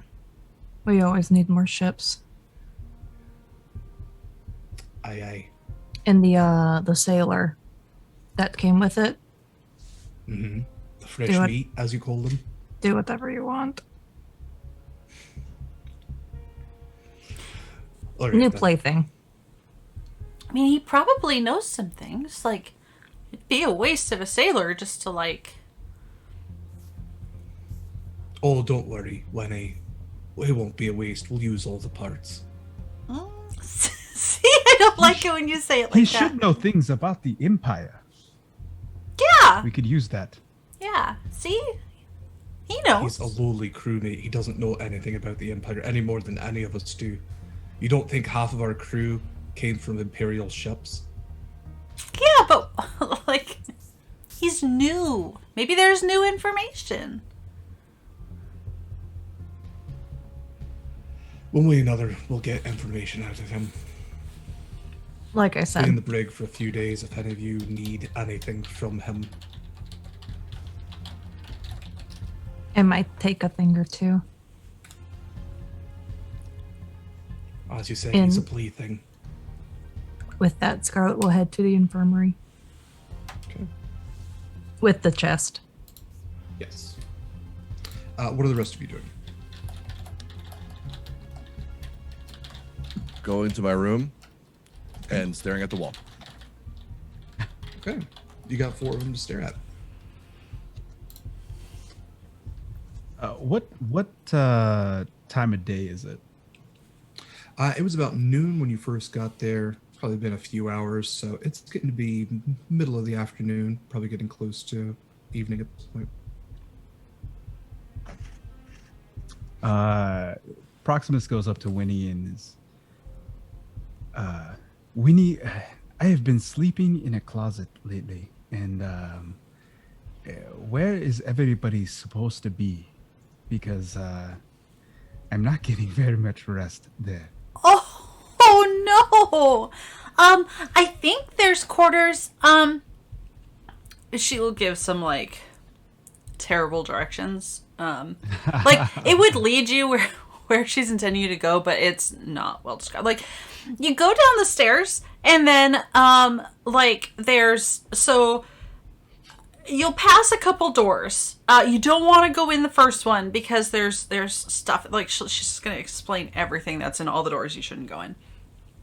But eventually there's Scarlett's room, and then there's everybody else's room. I don't really sleep, so I don't spend a lot of time in there, but I've stashed my stuff. I think there's a bed if you want it. I will try to check that out. Is it a nice closet? Winnie. It is. I have been decorating. What can I ask you? How did you become of service to Ula? Oh, she had some stuff I wanted, and, I thought we could trade. So, we traded, and now we keep trading. Huh. Is this usually how people become of service to Ula? No, I don't think so. Most people seem pretty miserable, or scared, or indentured, or They a seem combination. very bitter. Yeah.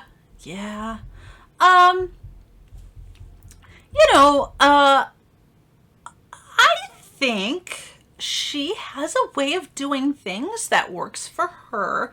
I just don't know how long it will. Usually when people do things a certain way like that, people get mad. That's not really my business. She pays me, one way or another. And that's all I really need. That's what I've noticed about everybody that explains something, is they'll say something very specific and then very vague, and then end the conversation. Do you want me to walk away now?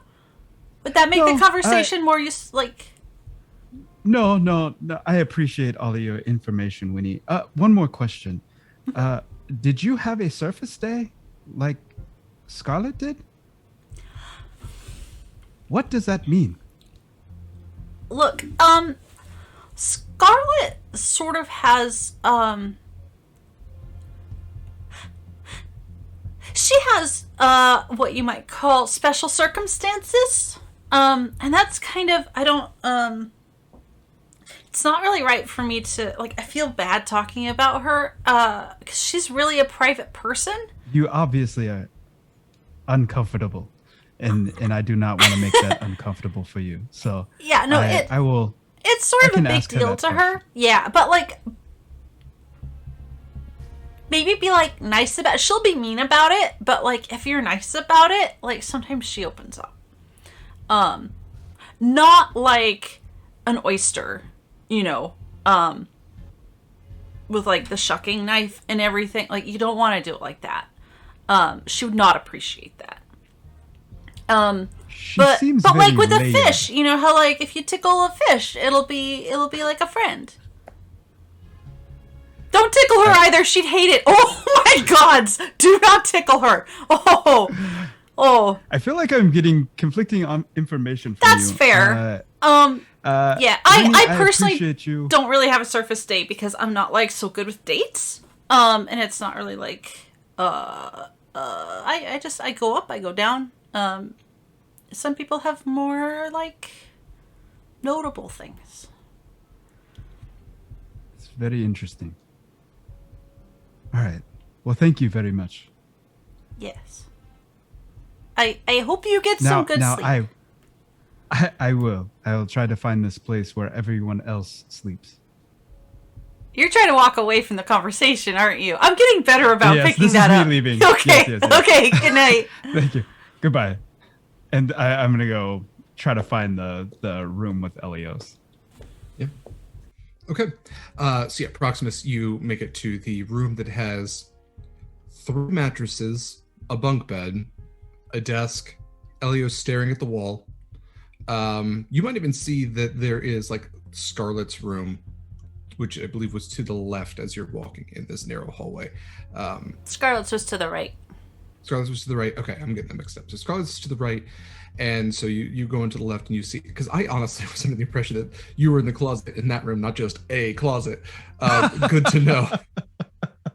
I just found some random broom closet and I've been staying Yeah. in it for like 2 weeks. It's fine. We will cut over to Scarlet. Scarlet, you've made it to the infirmary for maybe the first time aboard this ship. And much as Elios has found in the past, you see a very objectively attractive tiefling. Sweeping horns, this navy blue skin with these almost luminescent white tattoos on her chin and her around her collarbones and even down her arms. And she looks up at you as you walk in. Oh, hello. Oh. She notices your wounds. But please sit down. I know I have things for this. Hi, I'm Constance. Scarlet. Oh. Yes. Yes, ma'am. Yes. You actually notice, I'm not even gonna do a perception check on this. Her hands visibly start shaking. And she reaches towards one of the cabinets. As I have a potion of greater healing. If you would like, it's she's not meeting your eyes at all. Hopefully this will help. Is there anything else I can do? Honestly, I was just looking for bandages. I have those. Yes, I have bandages as well. Where are they? Yes. She goes over and she grabs a number of bandages and just kind of sets them down. I could patch you up if you would like. If you don't mind. Not at all. No. She starts bandaging you up. Essentially, this will bring you back to, we'll consider it full health. So. Before you start. Yes, ma'am. Do I make you nervous? Yes. Yes, you do. Why? Your Scarlet Shores, I mean, you know that everybody aboard the ship works for Eula, and anybody who works for Eula knows your name, miss. Please call me Scarlet. Okay. There's no reason for you to be nervous. Okay. How long have you been on this ship? 5 years. You've seen a lot in 5 years, haven't you? I have. Anything out of the ordinary? High seas, almost everything. Anything that would be worth trading for? Roll persuasion.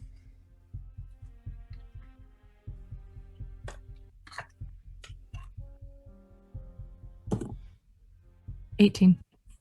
Yeah.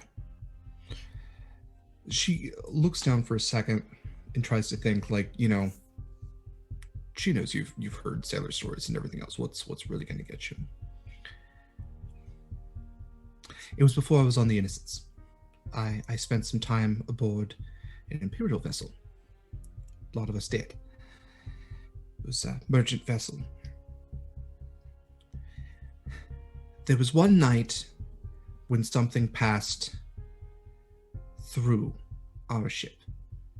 Not beneath it, not above it, through. Like we weren't even there. I was lucky to survive, but I will never forget the size of that thing. I've seen krakens. That's not what I'm telling you about. This thing was bigger. Like 10 krakens stacked end to end. It seemed to never stop. And the sound of it was something like like a whale in pure agony.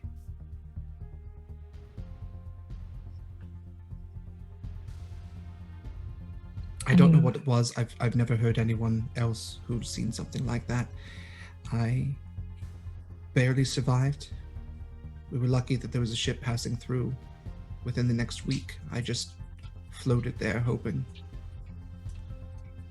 Turns out it's one of Eula's ships. Here I am.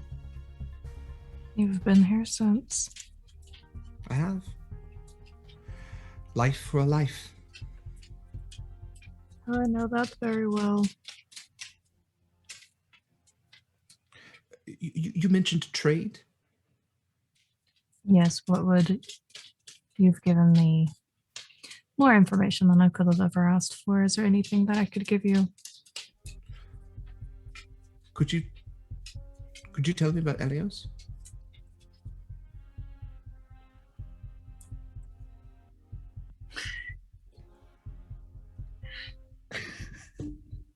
The masked one? Mm-hmm. Do you know what he looks like under the mask? Oh, I heard he's terribly disfigured. Oh. Some accident, that's why he lived in exile for so long. Roll deception. You monster.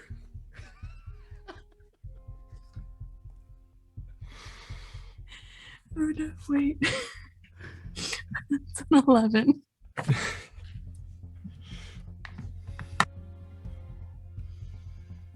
Mm-hmm.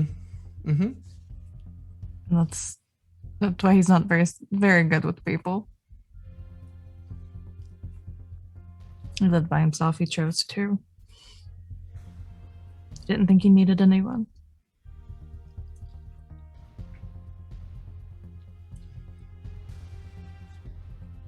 Well, that's fair trade, I suppose. I think you're all patched up, so Thank you. Really. I appreciate it. If you ever need anything else on this ship, let me know. Or if you want to get off of this ship. She kind of side-eyes you for just a second. She's not sure whether to trust that or not.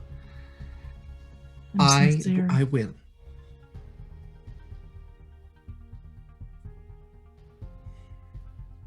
I know what it's like. I've been in service to Eula for 10 years now. If I can help one person out, can at least be someone who can heal. All right then. If Thank you you. need anything, you know where to find me. I do. And Scarlet will slink out of the infirmary. Okay. All right. So, Scarlet, you were all patched up. Winnie, and Scarlet, I should establish you still do have the chest. But Winnie, what would you like to do? Oh wait, I gave the chest to Scarlet? I think Scarlet took the chest. Scarlet took the chest. Okay, that's fair. If you would like to contest that, we can kind of retroact some stuff here, but...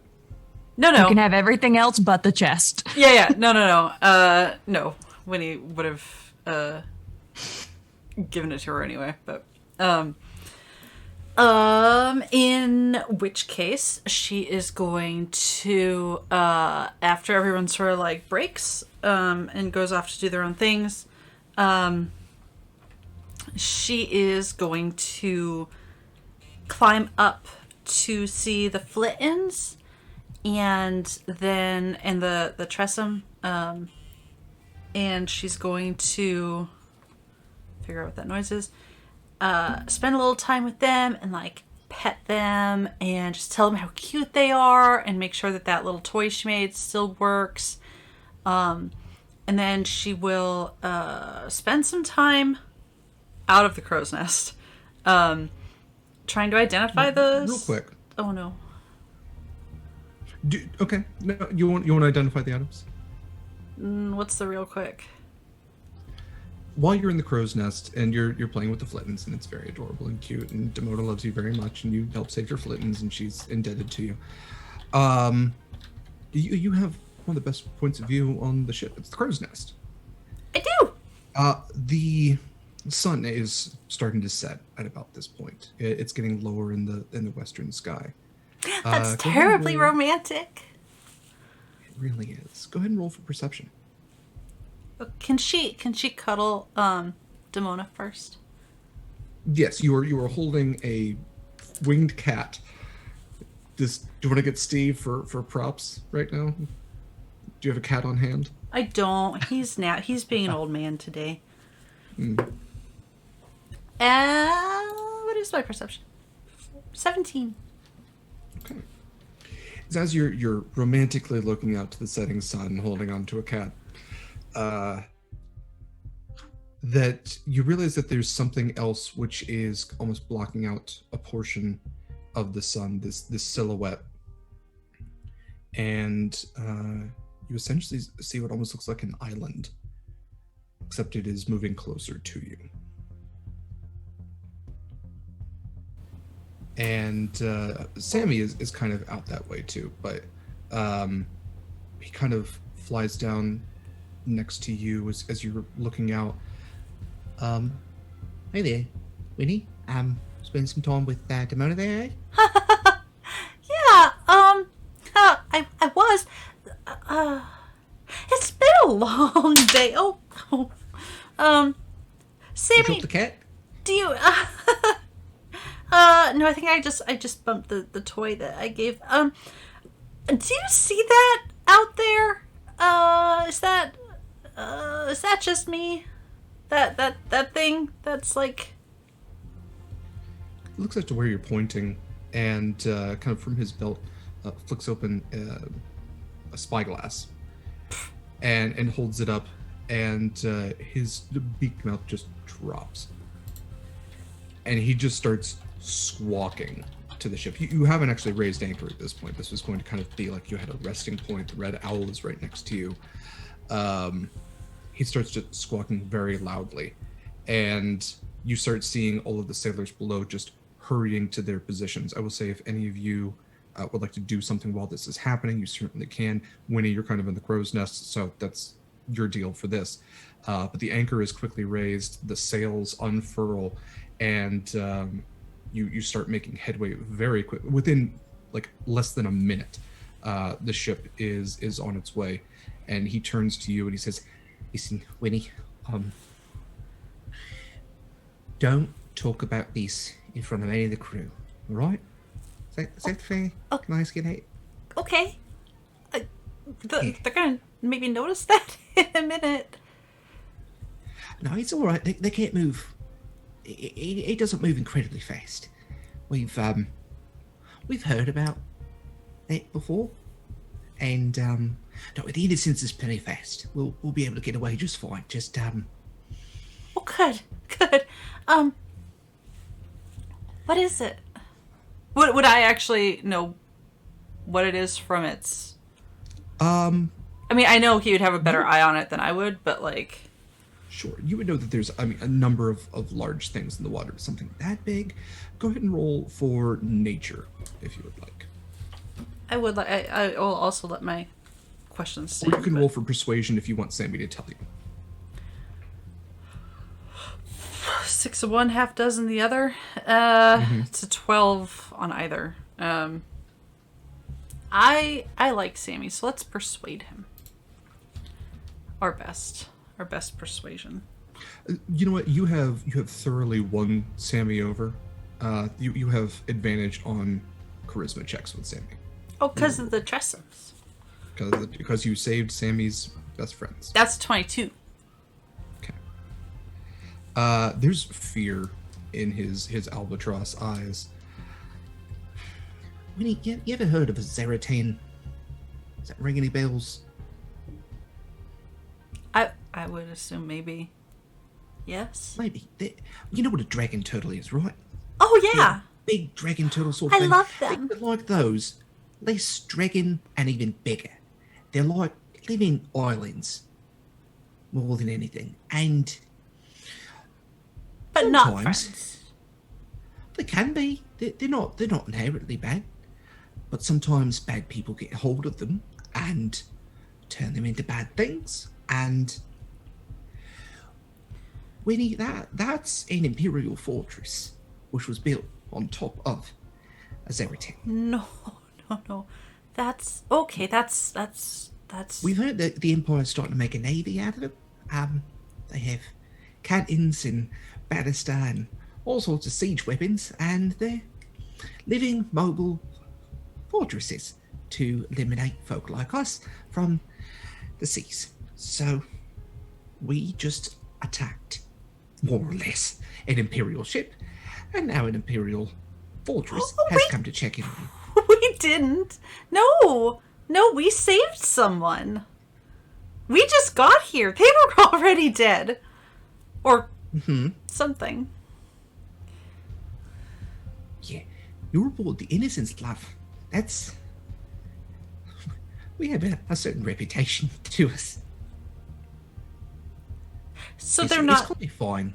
They don't move too fast, and we'll be able to get away just fine. Just, you keep an eye out. You let me know if you, Oh, okay. if you're gonna be spending time up here, I'd appreciate it. Yeah, And don't tell anybody, please. She'll nod and, like, pet as many of the Flittons as she can while holding on to the mommy. If you say, that we're fast, then okay. We're fast. You just, yeah, don't worry about it. All right, I've got to, do some work up here, if you don't mind. No.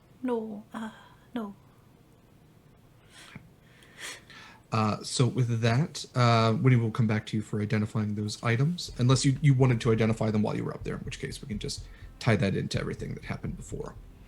No, she would be somewhere more stable and out of the way to identify stuff, because, Gotcha. yeah, that seems smarter. Okay. Elios, it's getting to be, later in the evening at this point. The sun is nearly out of the sky. You've spent a couple hours staring at the wall. What would you like to do with your evening? I'm going to... Did Proximus ever make it? Yeah, To I the think room? Proximus made it to the room, and Okay. yeah, you can tie you two in together. So Proximus, when you get to the room and you see Elios there, you see the floor mattress and the two bunk beds. The floor mattress, you kind of get the idea that is. Yeah, one I'm claimed by literally Elios. on it. Crisscross Yeah. applesauce. Show off. I slowly open the door and kind of peek in, and Elios, hello? Hey, Can I join you? yeah.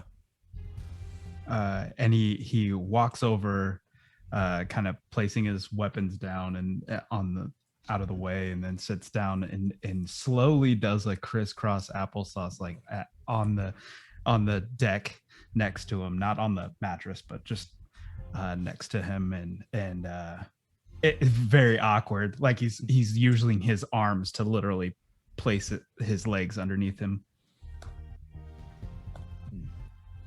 Yeah, Some I'm stretches. having a difficulty with this. Yes, as you can see. You get used to it. I've been doing it all my life. It's more This is- comfortable than anything, honestly. This is a new movement for me. Usually I'm in the water Yeah. 100% of the time. Yeah, I'm usually not in the water 100% of the time. You didn't have to tell me that, but Yeah. yes, I did notice that. Yeah, it's not fun. You did very well, if that is your first time being that deep. Thank you.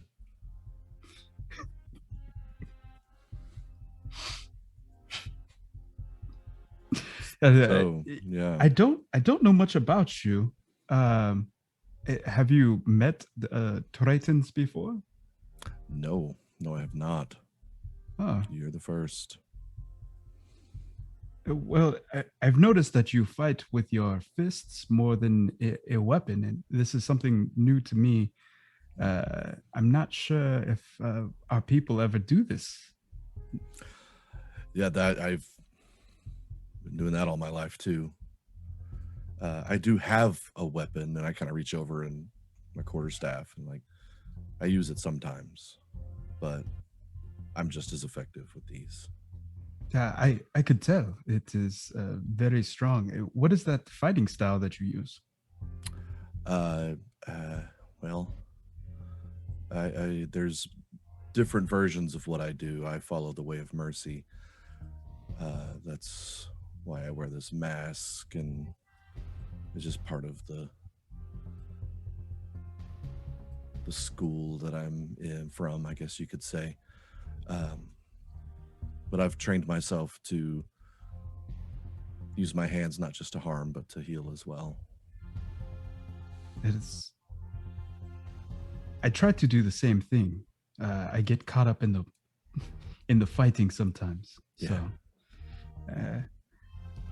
is this a religion for you? This fighting style, this school that you subscribe to? There are some that look at it that way. I don't. It's sort of just an education. Everyone's got the potential. It's just not everyone can unlock it.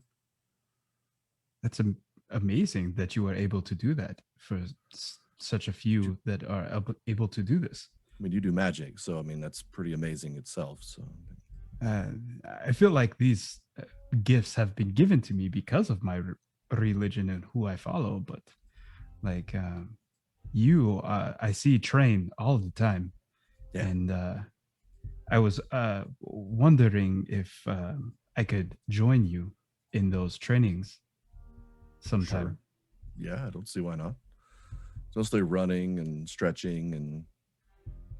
You are body very weight. fast on land, and I would like to be as fast as you. I saw you one morning running. Yeah. Well, you can come running with me in the morning Yeah, if you want. thank you. Yeah. Can I ask you, and maybe this is too much to ask of us, but how did you become in service of Ula? There's so many people here, and there's so many different stories. I wouldn't say mine is a happy one. But I'll tell you what, if it becomes relevant, I will share it. Thank you. And I do not mean to make you feel uncomfortable. I feel like that question deserves much different answers from everyone else. And I went very deep underwater today for the first time in my life. So you can't make me uncomfortable today. Reached my quota. It is difficult going deep for the first time. I am going to get some rest at this point, and I appreciate all of your help today, and I look forward to training with you. Sure thing. Yeah. I wake up really early, so. I am going to get rest now Okay. because I want to prepare myself for that. Okay. Scarlet knocks on their door. Come in. Are you all decent? Yeah. Yes. Just making sure. Are you? Never. Good. Okay. Come in.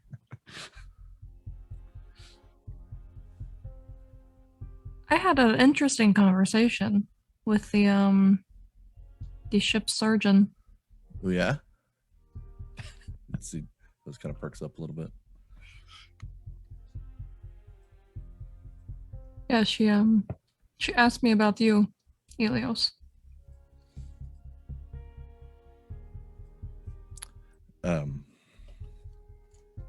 Why is that? I mean, we talk kind of often. Do you? Yeah. Not like constantly or anything, but you know.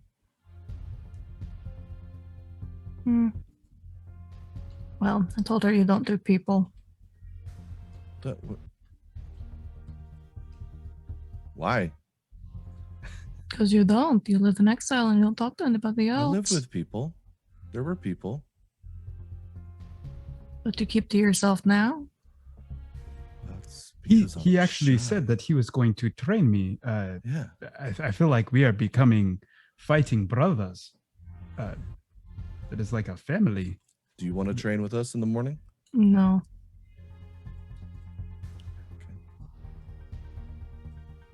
Did she say anything else? No. What you just said that I don't like people? Mm-hmm. Do I believe her?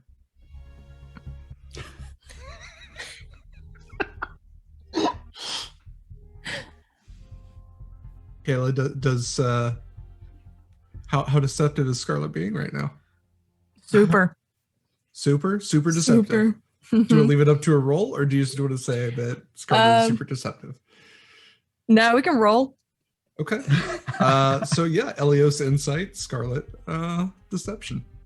I'm gonna use my autocrit. I'm Yeah. gonna crit. Is it gonna crit against a crit? Just a wash. What's Alright, your well, my one? insight is +6. fuck? Okay. Mine's +4. Y'all. What else did you say? I will use this moment to remind chat that yes, through donations, subscriptions, and bits, you can also grant these idiots crits and advantages to do this kind of shit. I'm out of crits. So, I am you know. too. Scarlet could use another crit. Okay, so yeah, there is, for just the briefest of moments, Elias, where you're like, oh no, Constance hates me. Scarlet told her all this terrible stuff, and then you realize, oh wait, she told her more terrible stuff. What? We just traded secrets. Nothing more. Mm-hmm. Sure. Okay. That's what I do. That's what I live for. Okay, well here's a secret for you. And I'll take my mask off. For the first time in front of these people. The only imperfection you see in this man's face is that it is so perfect that you're angry at how beautiful this man is. He keeps his face clean shaven, his head is clean shaven. You look like a hard-boiled egg. Like a what? A hard-boiled egg. Yeah, well, some people like it. I happen to like eggs.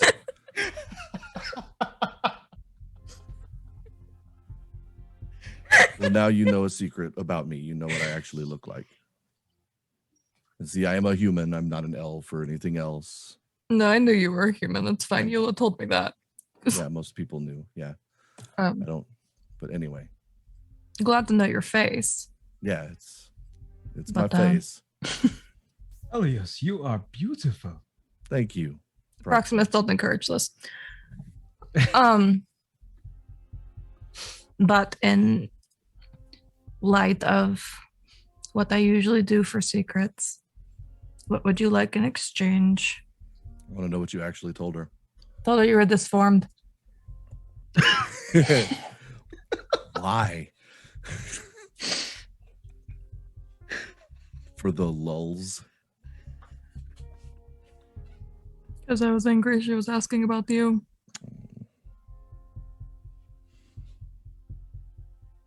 Why? Personal reasons. That's fair. And with that, we're going to cut over to Winnie. Winnie, you wanted to identify those items. I do. Okay. She's really grown quite fond of that little corner of the hold. Mm-hmm. I imagine she leaves like some of her stuff in in the room, perhaps in the closet that Proximus is not sleeping in. But she's probably got like a little blanket or something to make her seat a little more comfortable, and she'll cozy up with her back against the wall, the hull, excuse me, and she'll just spread out all her stuff. It kind of looks like she just upends her bag. She does, but like everything's kind of squidged out into areas that she's comfortable with. And then she would like to it was a shield, a dagger, and 6 bottles. Yes. So essentially like one of those like when milk used to be delivered sort of things. One of those that has 6 glass vials in it. Are you trying to tell me this is sea milk? Because I'm not buying it. It is not, no. I'm just trying to tell you that it's the kind of crate that it is in, just in, not an enclosed like chest, but it's just, yeah, there's 6 bottles, it doesn't matter what they're in, dear God. Okay. Just checking.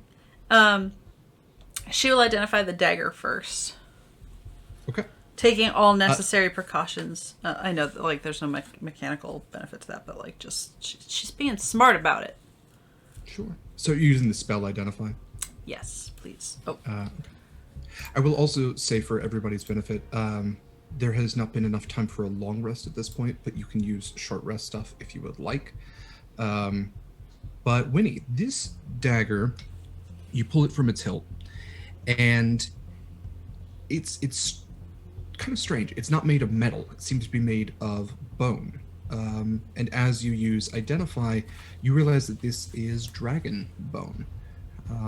From what you can tell, it is probably pretty close to probably dragon turtle, probably a dragon turtle tooth, which you would know that from your many adventures and perhaps even encounters with dragon turtles, that while they do have like snapping turtle-like beaks, the inside of their mouths is lined with teeth on the top and bottom that all kind of point inwards for anything they eat, the even getting harder to get out. This is a dragon tooth dagger. It is what it is mechanically. It grants a +1 bonus to attack and damage rolls. And on a hit, the target also takes an additional 1d6 of force damage. Which I'm pretty sure is what dragon turtles have, and I will double check that. But it does the same type of damage that a dragon turtle's breath. They have steam breath. So it is actually, I'm sorry, it is fire damage, essentially. Cool. Notes updated, and I am able to do I cast healing word, that's why. I would like to identify the shield, please. The shield is metal, kind of a kite shield design, has an eye emblazoned on it. You would reason that this is a sentinel shield. Whoever wields this shield has advantage on initiative rolls and perception checks. And do any of these bottles feel magic-y to me? They all have a magical kind of tint to them. Actually, I'm going to say people who don't label their bottles are monsters. So these are all actually labeled. You're on an Imperial ship. They're not just going to have just Smart. bottles around. Yeah. You can see that, let's say 4 of these are potions of greater healing, your traditional red style potion. And one of them is a potion of growth, which gives the spell enlarge reduce for 1d4 hours. No concentration required. The other one's odd. It kind of stands out. It's in a different kind of vial than the others. You almost see that in addition to the normal kind of top where you would drink from a potion of healing, this one has an attachment which almost looks like a large syringe on it, and labeled on this bottle is blood of lycanthrope antidote. And Winnie, go ahead and roll a perception check. Real quick. how would Winnie know how common, like, is it like a myth, or is it like, to Sea Elf Winnie, what is lycanthropy? Lycanthropy. Yeah. Oh, sorry. I was seeing it in my head. I mean, you're in a fantasy world. Lycanthropy it's a curse. It's a disease. It's less common than it used to be, but there have certainly been rumors of like lycanthrope colonies which exist on islands, or even ships which are all lycanthropes, a bunch of werewolves on a ship, or werebears, or wereboars, werebats. There's were-tigers. There's a number of them. They're not as prolific as they used to be, and even when they used to be, it was rare because, like I said, it's a disease. It's a curable disease that is also a curse. So some people embrace it, some people don't. Okay, I hear that you're still talking, so I'm going to apologize to you as a DM. I tuned out as soon as you confirmed that Batman exists in this world somewhere. Man-Bat exists in this world. Okay, Man-Bat. That's fine. I've updated my notes accordingly.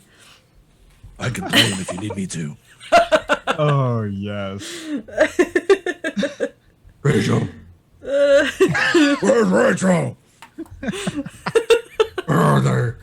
Yeah, there's also were-ravens, I guess, just for the sake of it. But, yeah, so, I'm sorry, what was your perception check?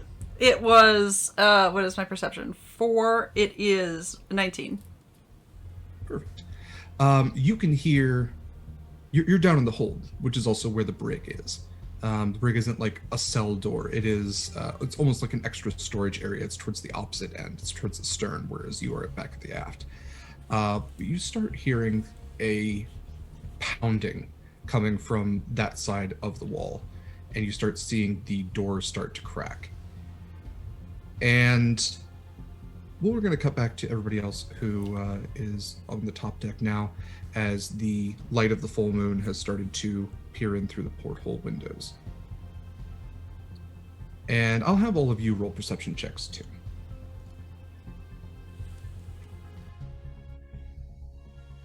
Oof. Rough. 10. 24. I used an advantage, still got a 13. Scarlet would be the only one who would hear the kind of reverberating thrum, because it's like 2 floors down at this point, but still it's wood being broken. And Scarlet, you start to hear this. Just you're not exactly sure what it is. By the way, this is complication, so you can remove that black spot. As Winnie, you watch as the door is battered down, and standing on the other side of it, kind of illuminated from behind by lantern light. It's not a werewolf. It's not a werebear. It's not any kind of terrestrial lycanthrope. This is a were-shark. And you see this, it has these kind of longer arms, the split into like 3 sections that are still even then webbed, a large fin, and just like this mouth full of rows and rows of teeth.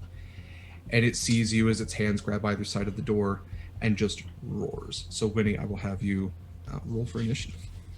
Is he okay out of the water? Should I be trying to get him into the water? If that's your thought.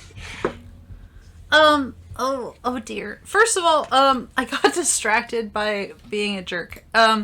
It's a what syringe of lycanthropy? It's it's blood of the lycanthrope antidote. Okay.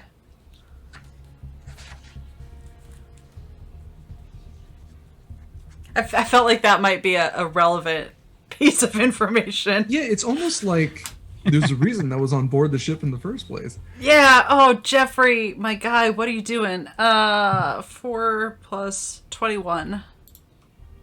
Okay. Because he rolled 19.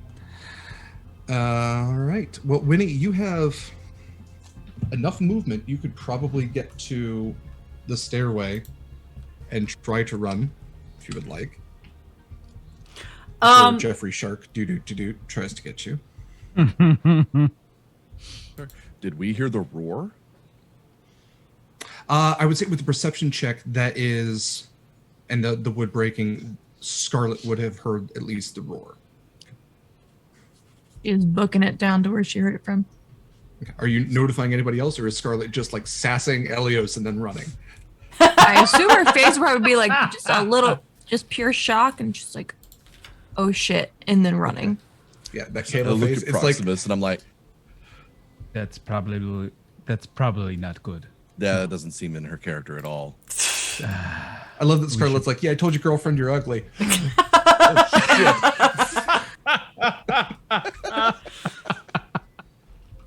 Slip the mask on, take off running. Yeah, I'm gonna grab the Triton and take take Okay. off. With that, I will say the rest of you can roll for initiative as well. There will be one turn before you can get down to where Winnie is. This is the surprise round, as it were. 11. 10. Oh no. Oh, Winnie. Is this the end of Winnie the seal? Oh. Winnie is Miss, gonna... what was your roll?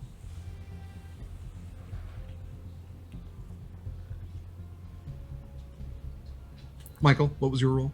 Oh, natural 1. Oh, okay. Oh, baby. Oh, no. I'll Oh, be honey. last. And it was Scarlet that had the 11 and Elios that had the 10, and then Proximus. Okay. So yeah, Winnie, you got a turn. The first thing she's gonna do is,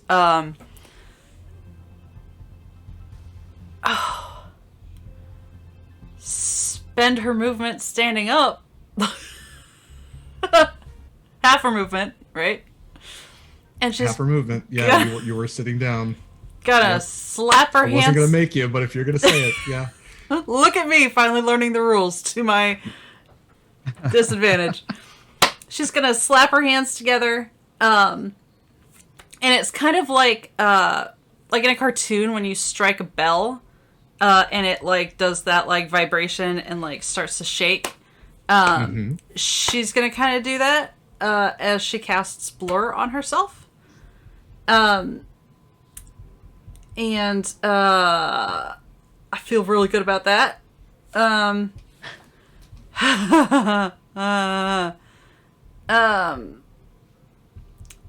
So go ahead and tell me what Blur does. oh, that's a good point. My body becomes blurred, shifting and wavering to all who can see you for the duration, which is up to a minute, as long as I concentrate on it. Which I should remember to do. Any creature has disadvantage, so everyone can see that. Any creature has disadvantage on attack rolls against you. An attacker is immune to this effect if it doesn't rely on sight. So if it has blind sight or true sight. Okay. Or if it's- Kaila, I see that hype train.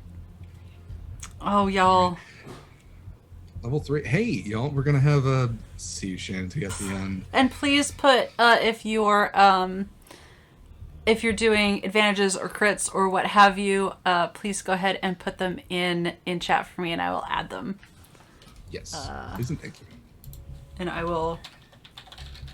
I don't remember what does what. Yeah, I just popped a reminder in there for... Okay. So you have Thank you. blurred yourself. Anything else for your turn? With 15 feet... Oh god, what is my movement? It's 30 feet, right? Yeah, 30. I would like to get closer to the stair. I don't want to be like in a corner. So however that... Yeah, you can get closer to the stairs for sure. Yeah. You can get like right to the foot of the stairs. You can't start making your way up there. That's just fine. yet. That's perfect. Yeah. And I would like to take my mace. I have some sort of weird BS weapon. My mace with me. Okay. All right. I'm assuming you're leaving all the other magic items. You're not just like. Oh yeah, Mhm. yeah. Okay. Okay. So you unfortunately did close distance with Geoffrey Shark. Geoffrey Shark is not super mobile on land. You can tell that his legs are thicker than they were before. They're not meant for moving like terrestrially. and he kind of stumbles his way forward with just jaws chomping at you, just grabbing. Winnie, do you have all your hit points right now? Depends on why you're asking. Yes. Yes, I do. You do? Okay, good. Because he has blood frenzy, and he would have advantage if you were injured at all. Well, I guess it would roll to a regular roll then, but he has disadvantage right now.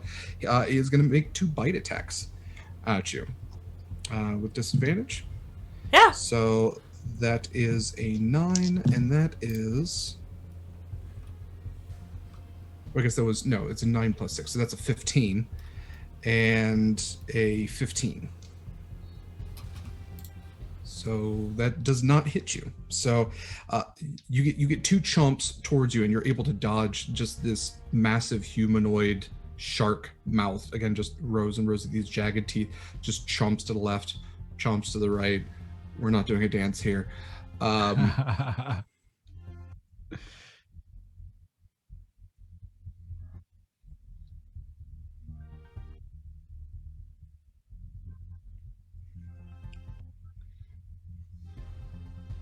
also realizing that I accidentally made King Shark, and hey, go see Suicide Squad 2.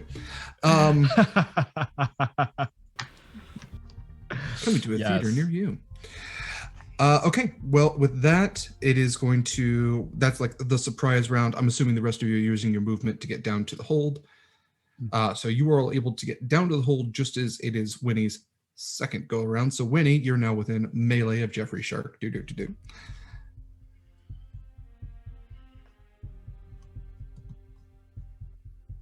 I'm muted. And I was also catching up on something. I don't want to hurt him.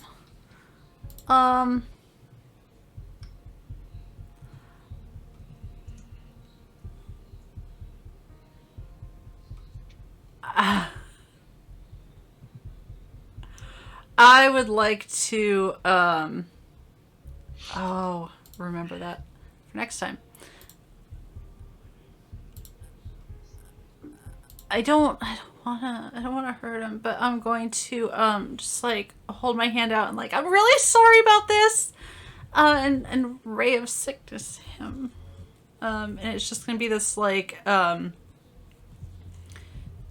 oily, watery sort of effect. Okay. If I mean, it still looks like that whether it hits him or not, but I'm gonna use an advantage on that actually. Okay. Oh, thank God! Natural 20 for 26. Okay. Yeah. And how are you doing critical? You can double your dice or double the damage. Okay. I don't like Double the doubling. fun. So that's going to be 8 points of damage. All right. Wonderful. And it is. Go ahead. can I hear folk coming down the stairs at this point? You can see them. They have arrived essentially at like the top of the stairs, and they will be within. I'm not even going to make a move to get within melee at this point, but yes, you can see that your friends have arrived.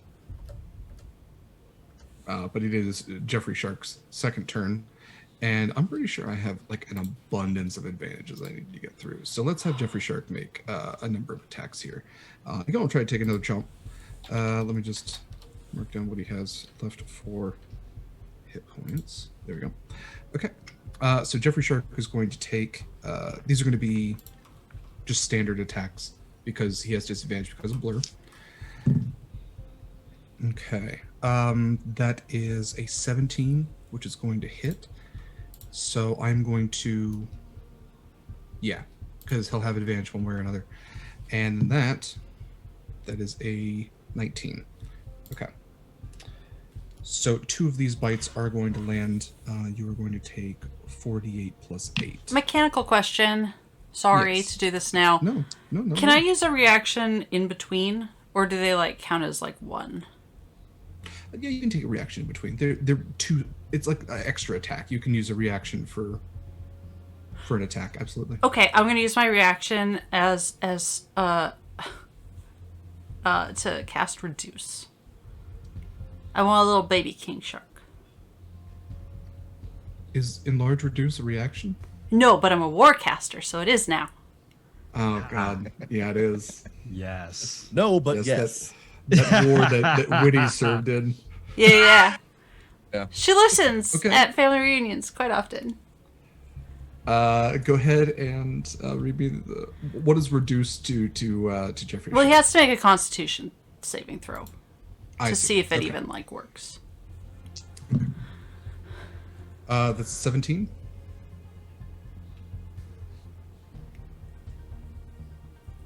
Okay, then he is not reduced. Okay. Look, I tried. How much damage do I take? Let's see. That is 9. That is 11. That is 16 plus 8. So what is it? 24.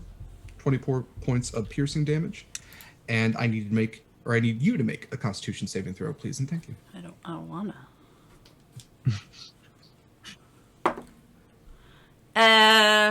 19. Good. Okay. Good enough. All right. With that, it is now Scarlet. It is your turn.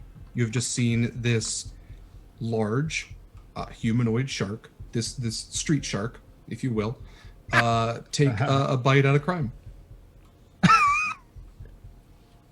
Jawsome. Scarlet's not going to ask questions. She's just going to. That's just Scarlet's way. I mean, there's a giant shark trying to attack people. That Shark's got legs now? Mm-mm. No, shit can't happen. She's going to do what any warlock would do in Eldritch Blast, both centered on miscellaneous shark that she does not know who or what or why it's there. That is a 19 and a 26. Yes, absolutely.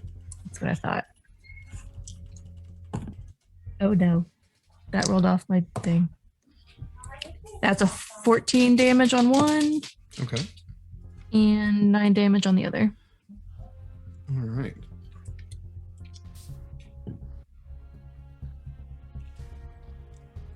Okay.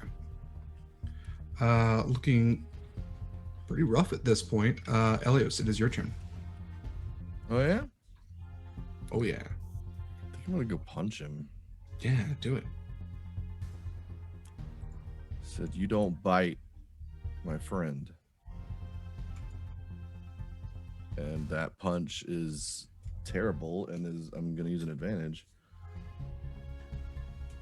to try again. That's better. How about a 22? That'll do it. For 8 points of damage. I'm sorry, how many? 8. 8. Okay. Asshole. Flurry of blows. Not you, the shark. Thanks for the clarification. Oh, it was almost a 20. Okay, so dirty 20 on the flurry of blows. Our first flurry of blows. Mm-hmm. And that's going to be 6 points. And then a 21 on the second flurry of blows, which will be 7 points. And I'm going to spend a key point to do Hand of Harm and deal an extra 1d6 plus 3 necrotic damage. Oh, yeah, that's 9 points. All right. So you kind of get the idea as you are punching into the fleshy nature of this shark, the cartilaginous nature love of a this fleshy shark. nature. Yeah. Mm-hmm.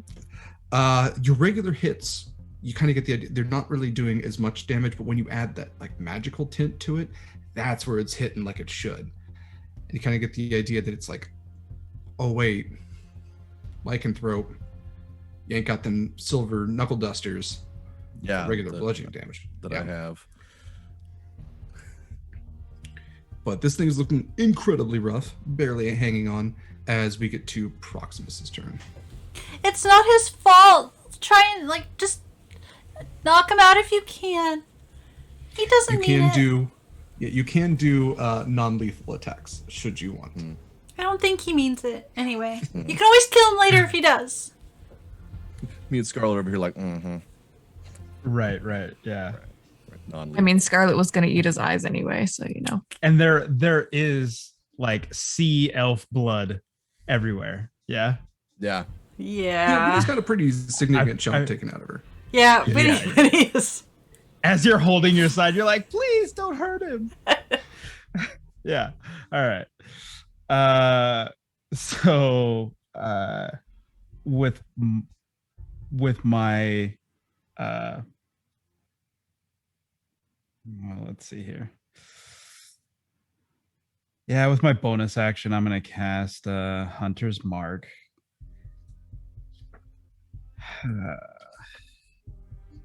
So he's gonna say Jagger's Mark and mark him with a Hunter's Mark, and then he's gonna go in with his trident and try to get like a running stab motion.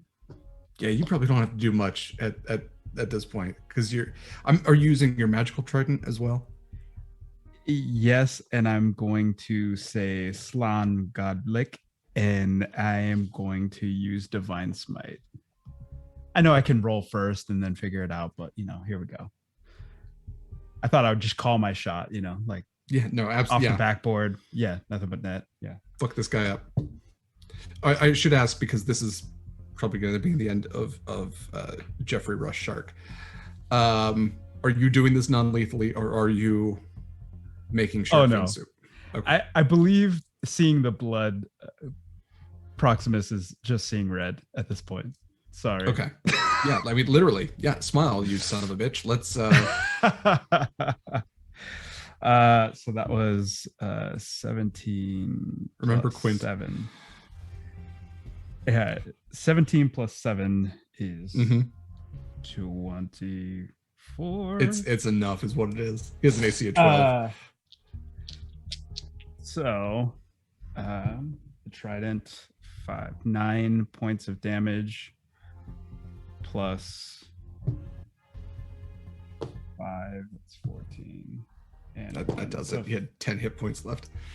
15 points of damage. So Proximus, go ahead and describe how you fell this shark. So he casts the Hunter's Mark as he's on the run, and then slides to the back of Elios as he's throwing his punches, and then his trident would glow a white glow as he slashes down across Geoffrey's torso. And this humanoid-looking shark just falls to the ground and starts kind of like making a thorough mess of everything. It doesn't revert. I'm going to rule that they don't revert back to humanoid form, that they do remain as lycanthropes when they do die. So this poor Geoffrey died as a monster. Only because you didn't get to know him. Maybe he was a very nice shark person. Just scared. You say as your blood splurts from your side. Yeah. Yeah. I'm gonna get my things. Winnie, do you need the surgeon? Yeah. Do you need to go see the surgeon? Yeah. I can take you. I got it. Don't worry. No, it's fine. I'll take her. No, She likes me I'll more. take her. We'll both Proximus just grab an walks arm. over and does lay on hands, says "Leave Leilahon," and lays the hand on, and 25 points of lay on hands, just while they're arguing and bickering back and forth.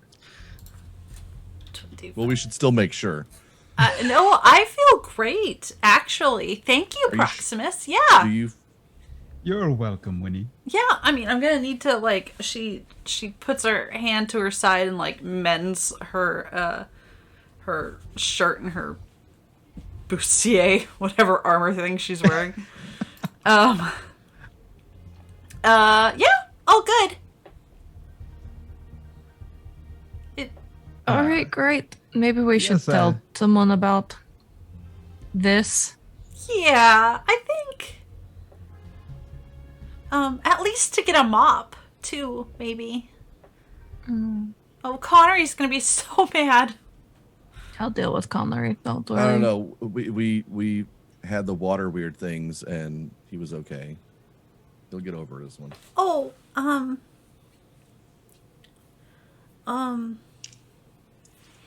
like, But Winnie, are you okay? Like emotionally. I mean, I was just sitting here minding my own business, and all of a sudden this giant shark man comes out of nowhere. I mean, not nowhere. He was right over there. You can see. Oh, he broke the door. I'm gonna have to try and fix the door now. It was a little. I don't know. It's gonna take a little bit to find a trance state tonight, I think. But I'm also just like exhausted. So Maybe you should go rest. yeah. I think all of us need to rest. I will find Connery. I'll explain what happened. We'll get this cleaned up. Elios, you want to help me, and we will grab the body, take it No. forward. He No, needs to leave see the here? body. Yeah, I'll let him look at the. Connery needs to see this whole scene as it is.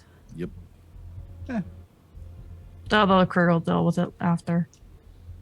Everyone go get rest. Winnie will grab her stuff. Scarlet, I do have a quick thing I wanted to talk to you about. If you have a second before Connery gets here, before you call Connery. You two go on ahead. I just, girl talk. You know. Yes, I understand. So Proximus is gonna leave and go back to the quarters. First, he's gonna find the closet, though. He's gonna etch today's Yay. doings. I'm gonna stop by the infirmary. Just for a sec. I'm just gonna poke my masked face in there for a minute. You here? She's like just wrapping up for the evening. She's like taking the surgeon's apron off and just turns around. Just the light catches her hair just a little bit. There's wind from nowhere. Just Yeah, exactly. Yeah. Hold on, I gotta change the music for this shit. Yeah, she kind of turns towards just like, oh, Elias. hey, Hi. and I pull my mask off. Say, I'm not disfigured. Oh, no, you're not. No. Have a good night. I'm gonna put my mask back on and leave.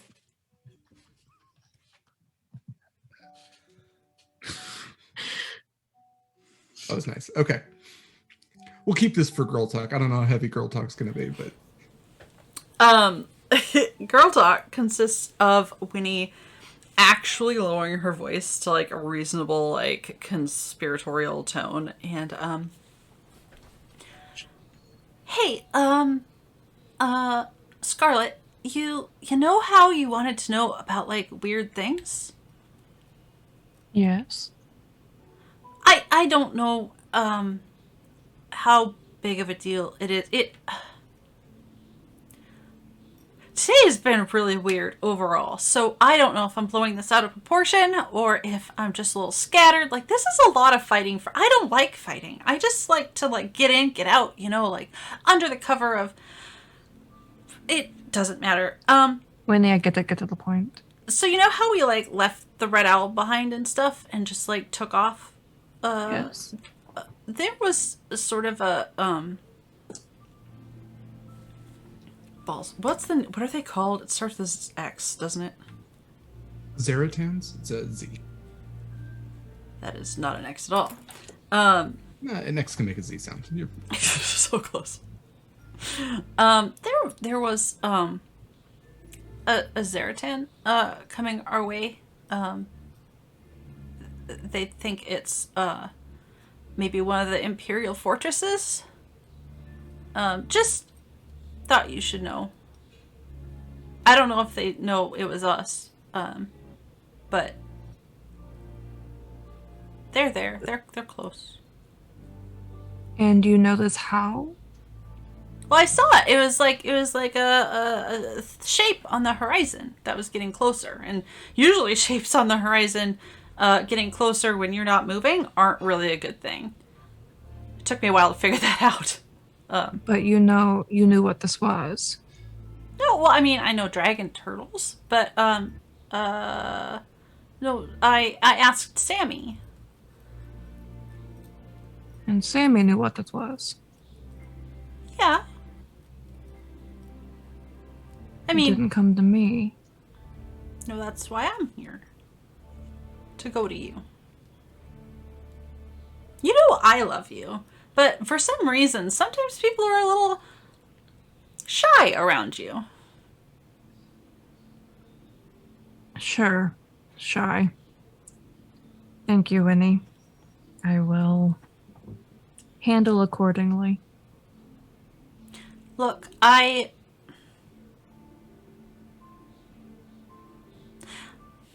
not stupid. I know that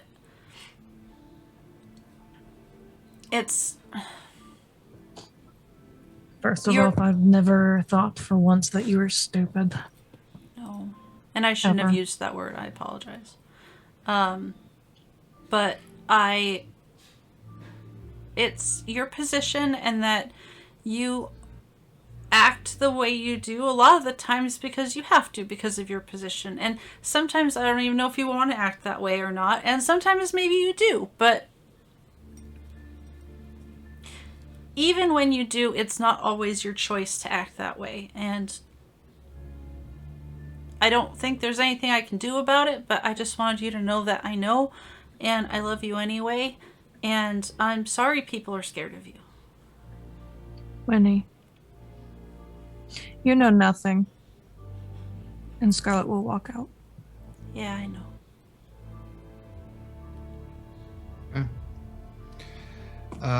Night comes.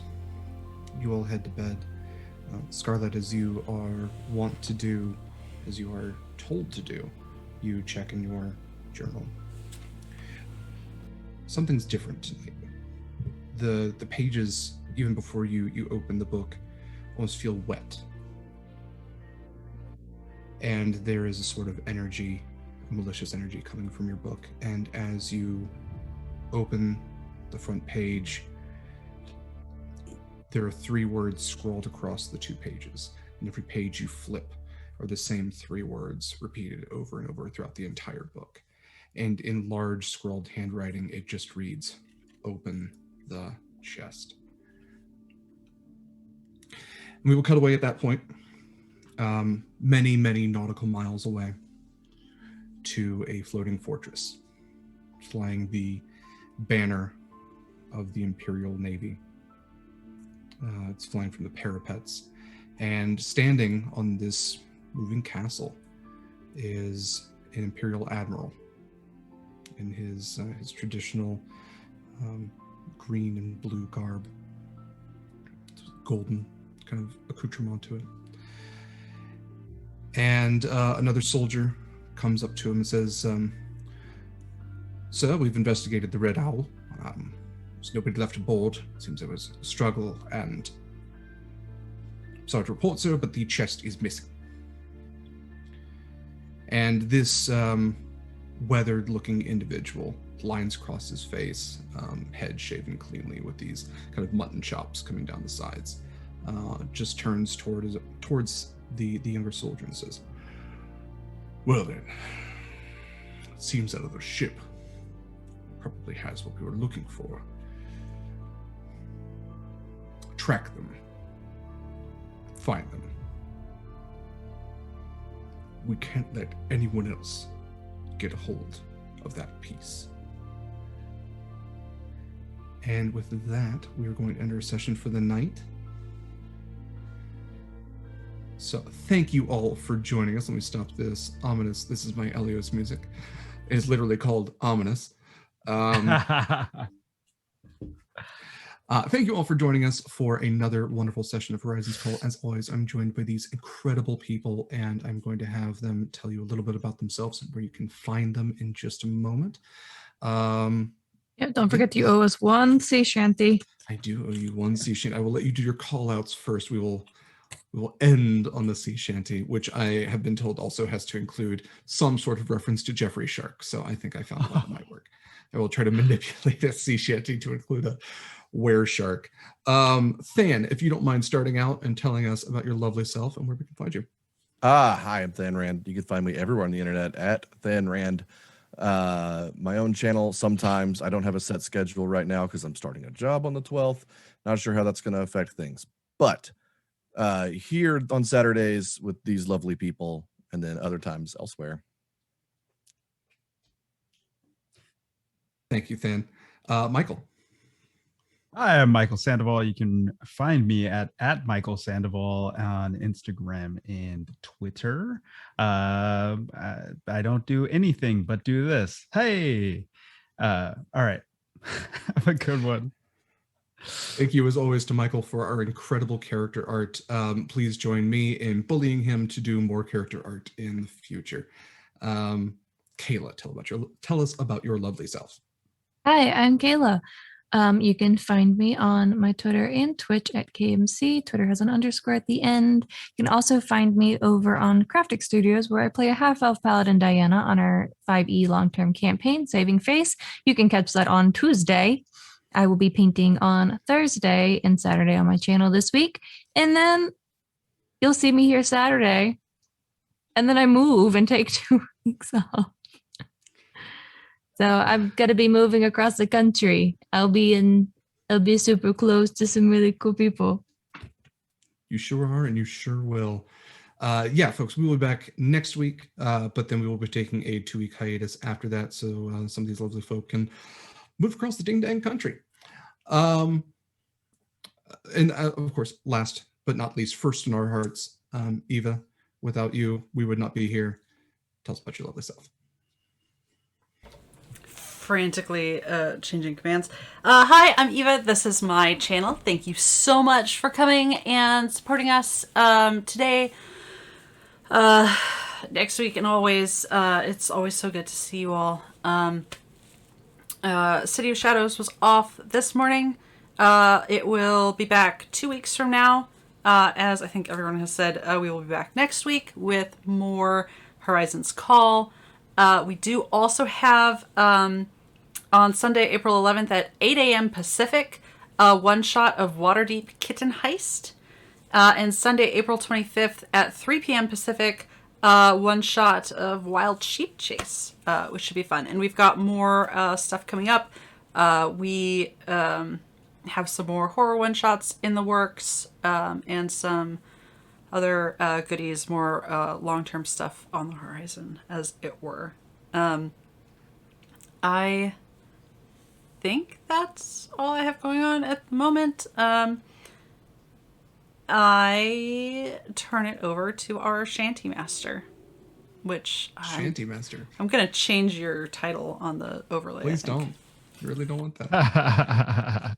Do it. Hi, everybody. I'm Derek Sword. I always have the great honor of DMing for these incredible people. If you enjoyed what I did and you want to find more of my stuff, the best place is on Twitter at dsword16. You can find all of my projects there. Of course, Saturday evenings I'm here. Friday evenings I am on Graham Cracker's channel, where I play a swampy bugbear named Goriaz. I'm also on Graham's channel on every other Tuesday, not this coming, but next, for Shards of Inarian, where I play a gnoll. If you can't tell I love monsters, let me tell you about the podcast I record called Monster Crush, where I talk about smooching monsters, my co-host Heavenly, and we discuss, cryptids and abominations, whether they be good on a date. I also guess done some other podcasts recently. One of the more recent episodes of It Came From a Monster Movie, I guessed on that, as well as an upcoming episode of Rules as Written, which is a Spotify original. And I will also be on Graham's channel coming up for this month. It's Indie TTRPG month on Graham's channel. So there will be a number of upcoming dates for that, which I believe Eva and I will be in a Mothership game, if not another one for that. But we'll have I'm not sure that's been announced yet. So like I said, check out Twitter. We'll have stuff there. before I say goodbye to you, I suppose I need to sing you a song. So this is Fish in the Sea. It's a classic shanty. It's one of my personal favorites. Come all ye young sailormen, listen to me, and I'll sing you a song of the fish in the sea. And it's windy weather, boys, stormy weather, boys, when the wind blows, and we're all together, boys. Blow ye winds westerly, blow ye winds blow, blow jolly Sue westerly, better she goes. Up jumps the shark with its 9 rows of teeth, singing, I'll eat the dough, boys, and you'll eat the beef. And it's windy weather, boys, stormy weather, boys, when the wind blows, and we're all together, boys. Blow ye winds westerly, blow ye winds blow, blow jolly Sue westwardly, steady she goes. And it's just that. Then there's a song, there's a verse about whales and eels, and Keep going. it sings about fish. Okay. Up jumps the whale, the largest of all. If you want any wind, then I'll blow ye all. And it's windy weather, boys, stormy weather, boys, when the wind blows, and we're all together, boys. Blow ye winds westwardly, blow ye winds blow, blow jolly Sue westwardly, steady she goes. Is that enough? Did I? Yeah, you're good. You met your quota. Okay. Thank God. All right. Thank you. I can, Thank you, I can everyone. pass into the west now and remain Galadriel. Ugh, my curse. Thank you all. Join us next week for more Horizons Call. But until then, fair winds and following seas, brave mariners. Take care, everyone, and stick around. We're going to do a raid here in just a moment. But have wonderful days, nights. Take care of yourselves, each other, and we'll see you later.